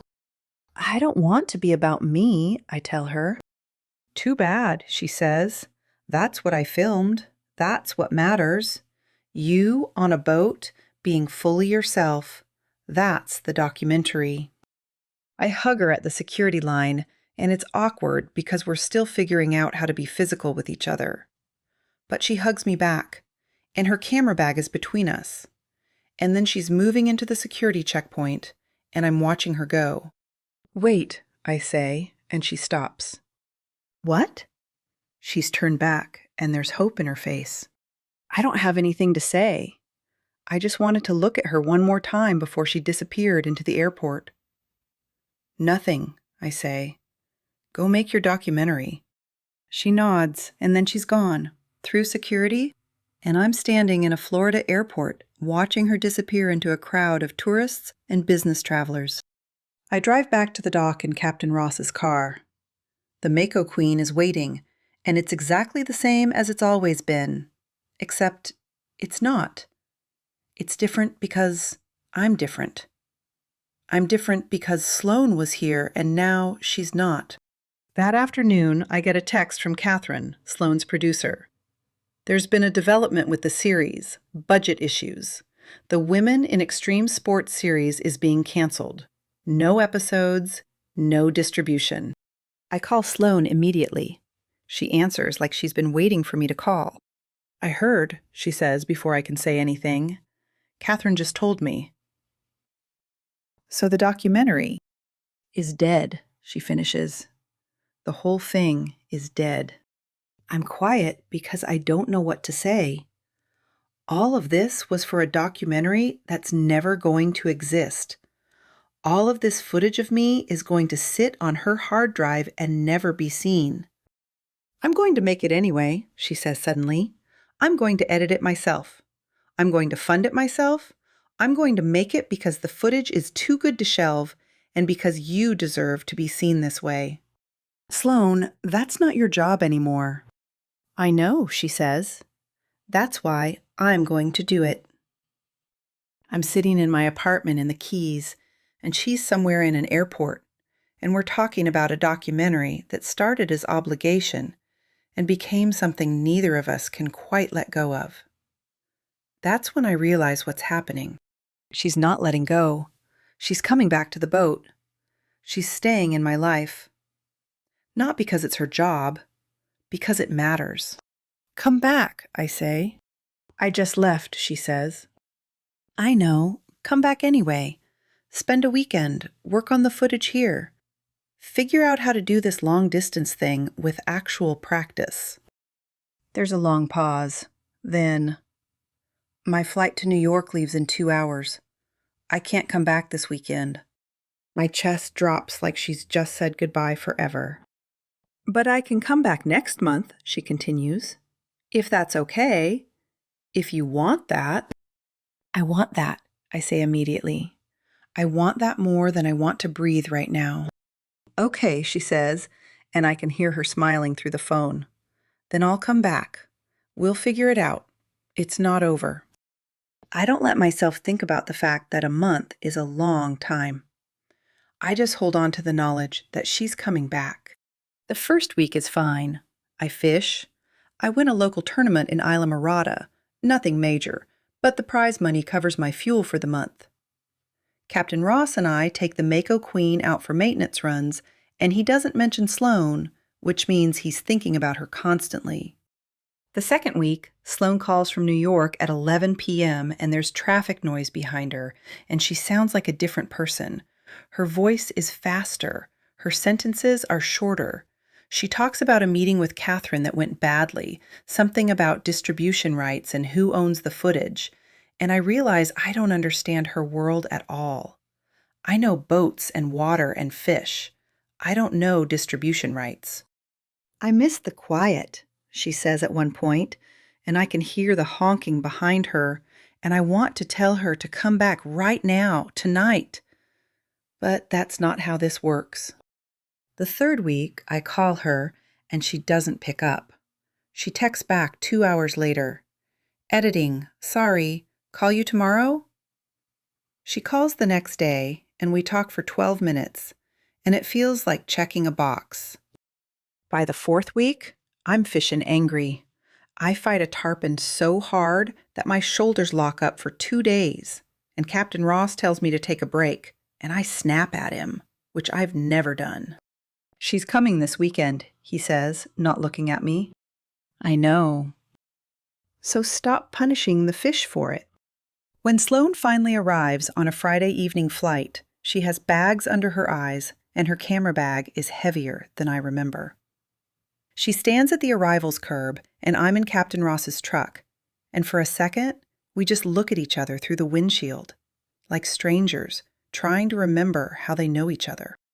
Then she gets in the truck and she says, I forgot what the air smells like here. And she's crying, and I'm crying, and Ross pretends to check his mirrors for a very long time. The weekend is 3 days. 3 days of trying to rebuild what the phone calls kept dismantling. She shows me rough footage on her laptop, and I watch myself fight fish, and I feel exposed in a way I wasn't expecting. This isn't the version of me I see in my head. This is someone else. Someone intense and focused and slightly wild-looking. Someone I wouldn't recognize at a bar. "Is that how you see me?" I ask. "That's how you are," she says. Sunday comes too fast. She gets back on a plane and the truck smells like her shampoo for 3 days. And I fish the week clean and try not to call too much. Chapter 16. Sloane. New York is darker than I remember. The apartment feels smaller. My work feels less important. I come home from meetings and instead of editing, instead of doing the work I'm supposed to do, I just watch footage of Bea. She's asleep in the fighting chair at sunset. She's arguing with Captain Ross about tide tables. She's looking at me with an expression that says she's seeing something worth looking at. I have hours of footage, and every moment is somehow both perfect and incomplete. Catherine calls the day after I get back, which is unusual. Catherine communicates primarily through emails with subject lines like urgent, budget, and voicemails she leaves at 4 a.m. because she lives in a time zone of her own invention. "So the series is officially canceled," she says, which I already know. "The network decided women's sports doesn't test well with their target demo, which tells you everything about their target demo. But I've been thinking, your footage from the Key West shooting, it's good. Exceptional, actually. What if we pivoted? Feature documentary, independent. Just us." "Catherine, the budget—" "I have savings," she says, which is terrifying because Catherine's savings are legendary in the industry. She's been hoarding them for exactly this kind of project. She's produced 11 documentaries in 20 years. 3 of them made money. She keeps doing it because she believes documentary film matters more than documentary film pays. And she's right. And it's infuriating. "You'd put your own money into a film about a fisherwoman?" "I'd put my own money into your footage of a fisherwoman. There's a difference. Send me a rough cut. Let me see what you're working with." So I start the work. 2 months of my life disappear into the edit bay. I create a sequence from the footage, opening with the morning light on the boat, Bea tying knots, the first fish being caught. I layer in the interviews from Key West, the bar conversations, the fishermen talking about what it means to respect what you catch. But the heart of it is Bea, the way she moves, the way she touches the water, the way she looks at me when she thinks the camera isn't running. I send Catherine a rough cut, 45 minutes of absolute devotion to one woman and the ocean she loves. And Catherine calls back and says, "This is remarkable. This is a real documentary. When can you have it finished?" I work 16-hour days for another 3 months. I color correct the footage so the light looks like how I remember it. I edit the audio so you can hear the ocean underneath everything. I weave in voiceover moments where Bea talks about her grandmother, about learning to read water, about the ocean being a conversation partner. But what really destroys me is the moment near the end. It's Sloane, me, asking Bea off camera, "What does it mean to you, this week on the water?" And Bea says, without hesitation, "It means I'm present. It means someone's watching who actually cares. It means I'm not fishing alone anymore." When I edited that sequence, I had to stop working. I had to just sit with the knowledge that she was talking about me. She was saying I mattered. She was saying I changed the nature of her solitude. I text her the rough cut on a Tuesday. "Don't watch it all at once," I tell her. "It's going to hit different." She calls me back 3 hours later. She's not crying. She's quiet in that particular way that means she's furious. The footage from the cabin, she says. After the storm. When I was changing. When I was talking about my grandmother. My stomach drops. Bea, I didn't know the camera was on. I checked. The red light wasn't showing. You had it recording in standby mode. That's my voice saying things I thought were private, and you cut it into a movie. She's right. The cabin audio from the storm night, her talking about her grandmother, about reading weather, about learning to love the ocean, I'd captured it with the camera running in low power mode. The audio was too perfect to leave out. I'd told myself it was ambient recording, that documentarians do this all the time. But I know the difference between ambient audio and someone speaking in confidence. I should have told you, I say, and it sounds as inadequate as it is. You should have asked, she says. There's a difference. Telling me means you already decided. Asking means I get to choose. The line is quiet for a long time. What do you want me to do? I ask. I want you to cut it. All of it. Every second of audio I didn't know was being recorded. That's the best material in the film, Bea. That's the heart of it. Exactly, she says. And it's mine. You don't get to take the best parts of someone and put them on a screen without asking. She hangs up. I sit in my dark apartment staring at the rough-cut timeline. And I know she's right. And I also know that cutting that audio turns a 90-minute documentary into something technically competent and emotionally hollow. I call Catherine. I have a problem, I say, and I explain the situation. Catherine is quiet for a moment, then, cut it. Rebuild around the material you have consent for. If the documentary can't survive without stolen audio, it's not the documentary you think it is. So I rebuild. 3 weeks of 16-hour days, reconstructing the emotional core of the film without the cabin recordings. Instead, I use the on-camera interviews from Key West. I use the moments Bea chose to share, the bar conversations, the fishing philosophy, the deliberate acts of openness. The film is different, less intimate, but more honest. I send her the second cut on a Sunday. I text, no pressure, watch it whenever, or don't. She doesn't respond. Monday, nothing. Tuesday, nothing. By Wednesday, I'm checking my phone every 11 minutes like a teenager, which Catherine points out is not a sustainable editing workflow. By Friday, I've drafted and deleted 4 follow-up texts, each one worse than the last. The final draft said, just checking if the file downloaded okay, which is the emotional equivalent of, I'm not desperate, you're desperate. 2 weeks pass. I edit other footage. I clean my apartment. I take walks in Central Park and think about how parks are just the ocean for people who are afraid of drowning. Catherine tells me to stop moping and start pitching. So I pitch.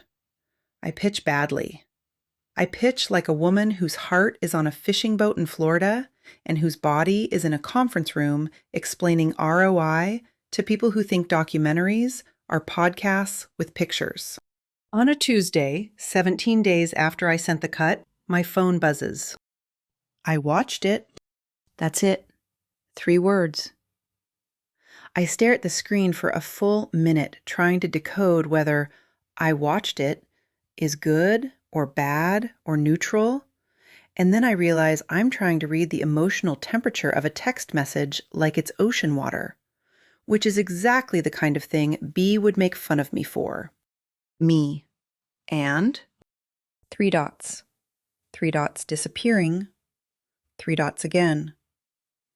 I age 40 years. Bea, come to Florida. I want to talk about this in person, not on the phone. I'm on a flight the next morning. Bea picks me up at the airport in Captain Ross's truck, and she doesn't kiss me, doesn't hug me, just drives us to the dock in a silence that makes the inside of the truck feel like a very small, very tense submarine. We go out on the Mako Queen. Just us, no Ross, no camera. She takes us about a mile offshore and cuts the engine, and we drift. "The first cut broke something," she says finally, not looking at me. "I trusted you with the real version of me. The version that talks to her dead grandmother and cries during storms. And you put it in a movie." "I know." "The second cut is better." She's looking at the water. "It's actually better. You made me look like someone worth admiring, using only the parts I chose to show the world. That's harder. And it means more." "Bea." "I'm not done." She turns to me and her eyes are red, but she's not crying. "I need to know that you understand what you did. Not just that you're sorry, that you understand why it mattered." I think about Priya. About 11 minutes of footage timestamped while someone I loved stood in a doorway. About the difference between using a camera to connect and using it to take. "I used your vulnerability as content," I say. "I told myself it was art, but it was theft. You gave me trust, and I turned it into B-roll. And the worst part is that I knew it was wrong while I was doing it, and I did it anyway because the footage was too good to waste." She's quiet for a long time. The boat rocks. A pelican lands on the bow rail and stares at us with the judgmental expression that pelicans have perfected over 60 million years of evolution. "Okay," she says. "Okay?" "Okay, I believe you understand. That doesn't mean I'm over it, but it means I'm willing to see what happens next. I can work with what happens next."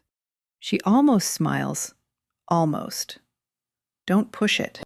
We fish for the rest of the afternoon. No camera, no documentary, just two women on a boat throwing things into the water and hoping for the best.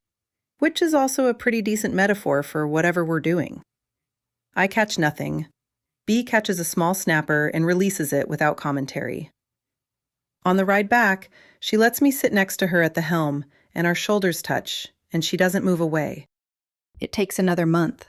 A month of phone calls that start stiff and end soft. A month of Bea saying, "I'm still angry," and me saying, "I know," and both of us meaning it less each time. A month of her sending me photos of fish she's caught with captions like, "This one's off the record," and me laughing alone in my apartment at midnight. Then one morning she texts, "A magazine wants an interview. They saw stills from your documentary online. They want me to talk about female athletes in fishing and the filmmaker who changed how I see the sport. Should I do it?" Not do it. She's asking. She's choosing. "Only if you want to," I tell her. "Every word is yours." She does the interview. She talks about presence and attention and how being really seen by someone changes you. She talks about a filmmaker who made mistakes and fixed them, which is more grace than I deserve and exactly enough. The magazine publishes the interview in October. That same week, Catherine pulls strings with a festival programmer she's known since the 90s and gets us a late submission slot for Sundance. Late submissions are an art form, she tells me at 4 a.m., and I am Picasso. And I send the documentary. The article features stills from the film, Bea in sunset light, Bea fighting a tarpon, Bea looking at me with an expression that's unmistakably love. I get a call from Sundance in early December, 6 weeks after submission. We're in the competition. The documentary is going to premiere at Sundance Film Festival. I call Bea immediately. "We made it," I tell her. "We made it to Sundance." "That's incredible," she says. "Sloane, are you going?" "Of course I'm going," I tell her. "You have to come. You have to see how you see yourself." "I'll be there," she says. "I'll take off from the circuit. I'll come to Utah, and I'll watch you be a documentary filmmaker. and I'll see myself the way you see me. You'll see the real you, I correct. I just pointed the camera. You did more than that, she says. I watched myself release that tarpon, and for the first time, I understood why I do it. I never understood it before you filmed it. That night, I look at the final cut of the documentary. It's 95 minutes of Bea being fully present. 95 minutes of the ocean. 95 minutes of someone learning to love what she was already good at, just more consciously. It's the best work I've ever done. But it's also the most personal. It's the most terrifying. Because this documentary exists now. It exists beyond the boat. It exists beyond our private moment. It's going to be seen and judged and discussed. And Bea's going to have to live with being visible in this very specific way. I hope she's ready. Chapter 17. Bea. Pulling myself from the circuit for Sundance was supposed to be impossible. But I looked at the calendar, and I looked at the documentary premiere date, and I realized something. Sloane matters more than the circuit. Sloane matters more than winning the spring tournament. Sloane matters more than the money. That's not something I thought I'd ever be able to say. David Corsica tried to negotiate me staying for the early tournaments. He called 3 times in 2 days, which is David's version of panic. He usually communicates exclusively through assistants and mass emails. You pull out now, you lose the Lauderdale entry fee. Non-refundable. And I'm cutting spring equipment funding by half, he said on the 3rd call, and his voice had that flat calm it gets when he's done being friendly about the numbers. David built his entire brand identity around backing female athletes before it was trendy. He's genuine about it. He just also happens to be genuine about the tax write-offs. The Lauderdale tournament is 3 days. You fly to Utah after. The premiere is the same weekend, David. Reschedule the screening. It's Sundance. You don't reschedule Sundance. Then you're fishing the summer circuit on half a budget. I'm not funding a ghost, Bea. Sponsors need visibility. I sat with that for a full day. Half a budget means no new tackle, no travel stipend for the Gulf tournaments, possibly borrowing against next year. It means asking my grandmother if she can float me again, which she will, because she always does. But it'll cost her the savings she's been building for the house repairs she keeps postponing. I ran the numbers myself, what I'd need to win just to break even, what the entry fees look like without David's cushion. I called him back the next morning. Cut the spring budget. I'll be in Utah. He was quiet long enough that I could hear him recalculating, not just the money, but what it means when an athlete chooses something over his funding. David respects conviction, but only after he's tested it. You're doing press, he said finally. Lots of it. And you mention the sponsorship every time a microphone gets near your face. I'll mention you by name, David. I'll say you believed in women's fishing before it was fashionable. It's still not fashionable, he said, but I could hear him softening. And Bea, if that documentary does what I think it's going to do, we renegotiate the summer contract, upward. So here I am, in Salt Lake City in January, walking into a theater with people who make actual art for a living. I'm wearing a dress that I bought specifically for this, which is not something I do. I usually exist in fishing clothes and casual wear. But Sloane asked me to dress up, and dressing up felt like honoring the work. Sloane finds me in the lobby. She's wearing something that shows off her shoulders, and she looks terrified and proud and beautiful. She hugs me without saying anything, and I hug her back, and then we're being shepherded into the theater. The lights go down. The documentary starts. It opens with me, sunrise, tying a knot. The light is hitting my hands in a way that makes them look more capable than they feel right now. I'm watching myself on a massive screen, and it's strange and beautiful and uncomfortable. Then I hear Sloane's voice. This is Bea Nakamura. She's a sport fisherwoman in the Florida Keys. I came to film her for a week. The documentary unfolds from there. It's not about winning. It's about presence. It's about the relationship between a person and the ocean, mediated by someone who cares about seeing that relationship clearly. I watch myself catch fish. I watch myself release them. I watch myself have conversations with the water that I didn't know I was having until Sloane pointed the camera at them. There's the whale shark scene. The whole theater goes quiet for it. There's the storm and the green-black sky and my silhouette against it. There's the Key West interviews, and hearing my own voice talk about my grandmother makes my throat close. But then there's something I wasn't prepared for. Footage of me looking at Sloane. Not the posed moments, the stolen ones. Me glancing over my shoulder while tying a knot. Me pausing mid-sentence because she's laughing at something Captain Ross said. Me watching her put the camera down during the sunset, and my face doing something I didn't know it could do.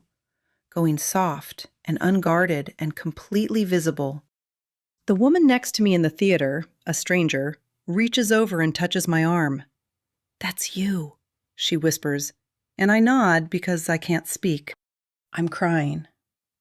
I'm watching myself fall in love with someone, frame by frame, and I'm understanding that it was never a secret. It was always on my face. Sloane didn't capture something hidden. She captured something I was broadcasting to anyone who was paying attention. The documentary ends with me releasing the big tarpon. It ends with me watching it disappear into the blue. It ends with me turning to the camera and saying, "I'm not fishing alone anymore." The lights come up. The audience applauds. People are looking at me. I can feel it. People are seeing me as the subject of the documentary instead of seeing me as someone they happen to sit next to. Sloane reaches over and squeezes my hand. "You okay?" she whispers. I nod because I can't speak. I'm too full of the experience of seeing myself seen. Afterward, there's a reception. People want to talk to me about the documentary. People want to know what it was like to have someone film you falling in love. People want to discuss the technical aspects of fishing and the broader implications of female representation in extreme sports. I'm not good at this. I'm not good at being the subject of attention. But I remember that Sloane made this. Sloane pointed the camera at me and asked me to be myself. So I try to be genuine in the conversation. I try to honor the work by not lying about what the week meant.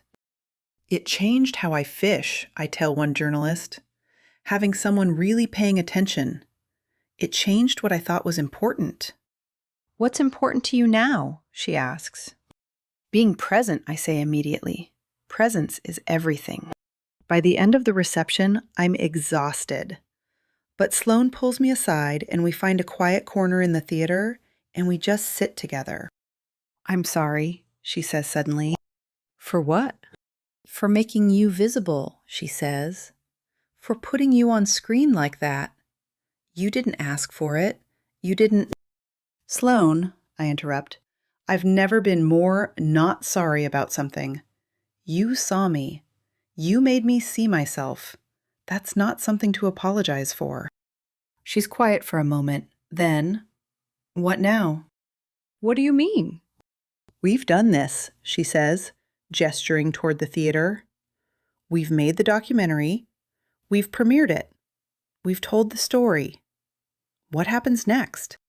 "I don't know," I tell her honestly. "I don't know if we figured out the long-distance thing. I don't know if I'm supposed to move to New York or if you're supposed to move to the Keys. I don't know what comes after the documentary ends." "Maybe the documentary doesn't end," she says. "Maybe it's just the first chapter." I'm looking at her and thinking about how far we've come from that first day when she made me seasick with her presence on the boat. Now, she's the person I want beside me. Now, She's the person I'm building a future with, however that looks. I need to finish the circuit, I tell her. I need to get the sponsorship handled and finish what I started. But after that, after the spring circuit, would you come back to the Keys? Would you stay for longer than a weekend? I'll stay for as long as you want me to, she says. A long time, I tell her. I want you for a long time. She's smiling now. That works for me, she says. So we have a plan that's not really a plan. We have the knowledge that we're building something that doesn't fit the traditional categories. We have the documentary out in the world, showing people what it looks like when someone sees you truly. That feels like enough to work from. The last morning is the kind of perfect that makes you angry because you know you're about to leave it. The sun comes up pink and gold, and the water is mirror calm, and there are fish everywhere if you know how to look for them. I've spent the week teaching Sloane how to look for them, and now I'm teaching her how to let them go, which is somehow harder than catching them. We're heading back to the dock at noon. The boat smells like salt and diesel fuel and coffee, and it's smelled that way for 7 days. And starting tomorrow, it will smell like just me and just Captain Ross and just the specific solitude of being the only woman on a fishing boat. Sloane is packing her equipment in the cabin. I'm pretending to help, but really, I'm just watching her hands move through the familiar motions of taking down cameras and winding cables. She's good at it, efficient, like she's done this 100 times before, which she probably has. I've been thinking, she says without looking up, about what happens next. You go back to New York, you edit the film, life continues. That's not what I mean. I sit on the bunk and wait. She sits down next to me and her shoulder is almost touching mine. I want to finish the film, she says carefully, but I want to do it differently. I want to tell you what I'm filming and why. I want you to have input. I want you to know what's being documented instead of finding out later. That's not how documentaries usually work. I know. I'm not interested in usual anymore. She reaches over and takes my hand, and it's familiar now, this gesture, even though it's only been a week. Her palm is warm. Her fingers are gentle. I'm coming back, she says, after the editing, after the premiere at some festival probably. I'm coming back. To Florida? To you, to the Keys, to see if this works outside of a boat in the middle of the ocean. I should be cautious. I should remind her that this is probably just forced proximity and adrenaline from watching someone good at their job. But instead, I just hold her hand and watch the light change on the water. And I let myself believe her, because the alternative is too lonely to contemplate. Chapter 18. Sloane. The documentary wins the Grand Jury Prize at Sundance. Catherine calls me crying. I call Bea, and she says, I know, Ross already texted me. He saw it on his phone at dinner and apparently scared the cat. And I laugh so hard I have to sit down on the curb outside the theater in Salt Lake City in January in a dress that was not designed for curb sitting. The next 6 weeks are chaos. Production companies start circling. Netflix is interested. Criterion is interested. Everyone wants the story of the woman and the ocean and the filmmaker who fell in love with both. My inbox is a war zone. Catherine fields most of it, but some of the calls come directly to me, and I have to learn how to say no to very wealthy people who are not accustomed to hearing it. I tell them all that the documentary is done, that Bea is not performing anymore, that if they want to work with me, they work with me on my terms, which means respecting her privacy from here on out. One producer asks if Bea would consider a follow-up docuseries. I say no so fast that Catherine later tells me I should consider a career in hostage negotiation. Some of them listen, some of them don't. But none of it matters because I've already made my decision. It's March. The spring circuit is in full swing, and Bea is winning tournaments, and I'm on a 6 a.m. flight out of LaGuardia every other Friday with my laptop bag and a carry-on that permanently smells like sunscreen. The first few weekends are electric. I land in Marathon. Bea picks me up in the truck. We don't make it past the driveway before I'm kissing her against the driver's side door. We spend the weekends on the water. She's teaching me to cast, which I am catastrophically terrible at. 3 sessions in, and I've hooked Captain Ross's hat. He was remarkably calm about it. A pelican that filed what I can only assume was a formal complaint with the Pelican Union, and my own ear. The ear required first aid. Bea laughed so hard at the ear incident that she had to sit down on the deck. And then she laughed harder. And then she was crying. And then Captain Ross started laughing too, and I was standing there with a Band-Aid on my earlobe thinking, this is the woman I love, and she is delighted by my suffering. I filmed her laughing, then put the camera away and just watched her. And that felt like more progress than the Sundance Trophy. But by April, the airports start to grind. The Friday red-eyes, the Sunday goodbyes that get harder instead of easier. Bea standing at the security gate with her hands in her pockets, not waving because waving means it's over. And I'm walking backward through the terminal trying to memorize her face like I'm going to forget it in the 4-hour flight back to gray light and deadlines. One Sunday, I'm editing in my apartment at midnight. The footage on my screen is from the weekend. Bea at sunrise, hauling in a cobia, arms shaking, grinning. I watch it 3 times. Then I close my laptop and stare at the ceiling and realize that my life is in 2 places, and neither one has all of me. The next morning, Bea texts me, "Quit your job. Come live with me. I'm making enough now from tournament wins and sponsorships. We can afford it." I sit with that text for a long time. Quit my job in New York. Leave the projects and the production company and the film world I've been building in. Move to Florida to be the partner of a sport fisherwoman. It sounds like the kind of thing I would have said was impossible a year ago.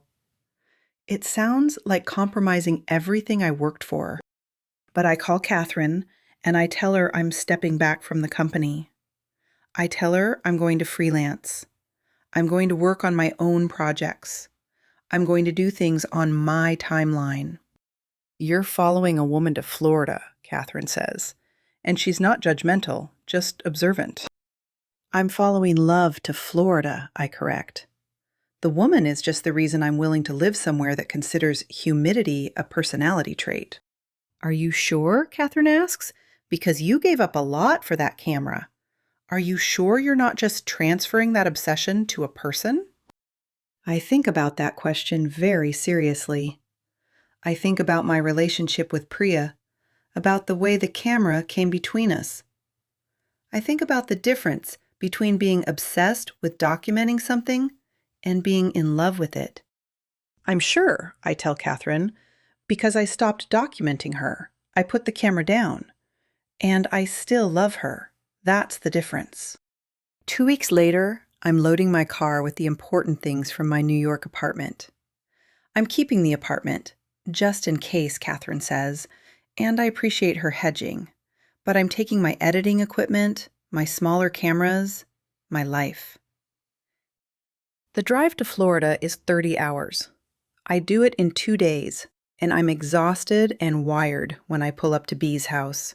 A small bungalow near the water. Nothing fancy, but it's hers. She's waiting on the porch. We don't say anything when she opens the door. We just hold each other, and it's different than it was on the boat. It's solid. It's real. It's the beginning of something that's not ending in a week. I quit, I tell her. I know, she says. Catherine called to yell at me for taking away a brilliant filmmaker. I told her you were a brilliant filmmaker who was choosing something else. She said that was irresponsible. What did you tell her? I told her you were keeping the apartment and the equipment and the career. You were just doing it from a place with better weather and worse Wi-Fi Bea says. She said the Wi-Fi part was a deal breaker. I told her I'd upgrade the router. We carry my stuff into her house. It's small, a bedroom, a kitchen, a living room that opens to a porch, but it has character. It has her. It has the smell of salt water and the sound of the ocean in the background. That night, we lie on her couch and we watch the sunset over the water. Are you going to regret this? I ask. No, she says. Are you? Ask me in 6 months, I say, when I've been sunburnt for 180 consecutive days and the nearest good coffee is an hour away. There's good coffee at Marlin's Marina, she says. That is not good coffee, Bea. That is hot water with ambition. She laughs, and I realize I want to hear that sound every day. Not through a phone speaker from 1,500 miles away. Here, in this house that smells like salt water, with this woman who catches fish and lets them go. The next morning, we go out on the Mako Queen. It's been waiting for us. Captain Ross has kept her in good condition. We check the lines and start the engine, and we head out toward the deep water.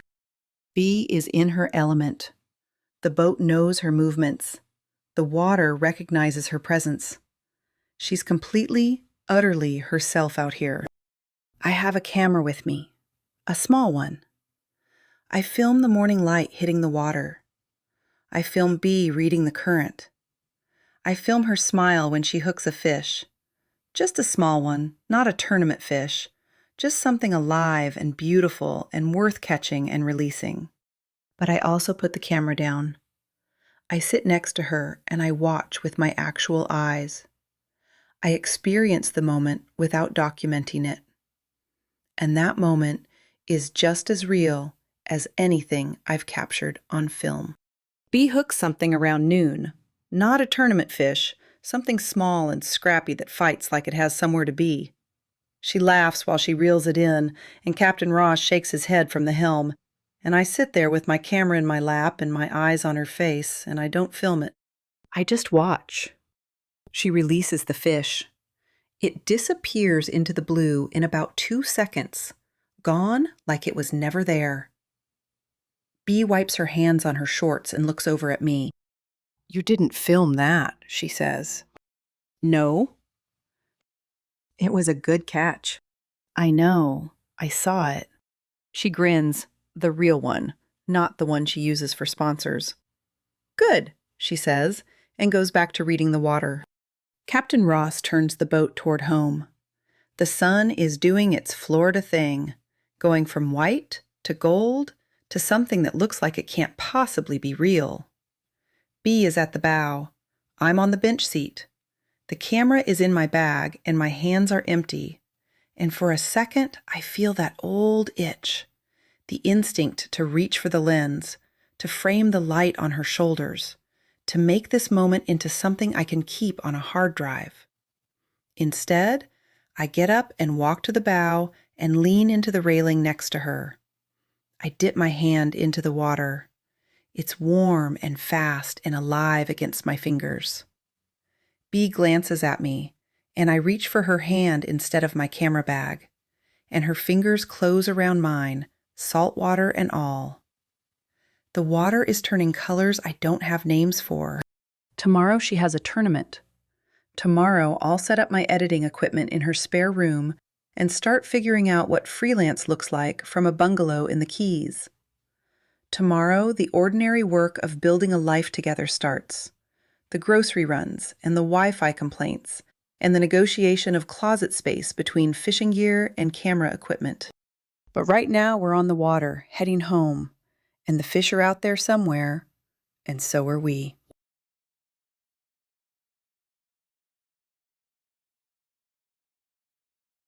Thank you so much for listening. Please subscribe, leave a comment, and review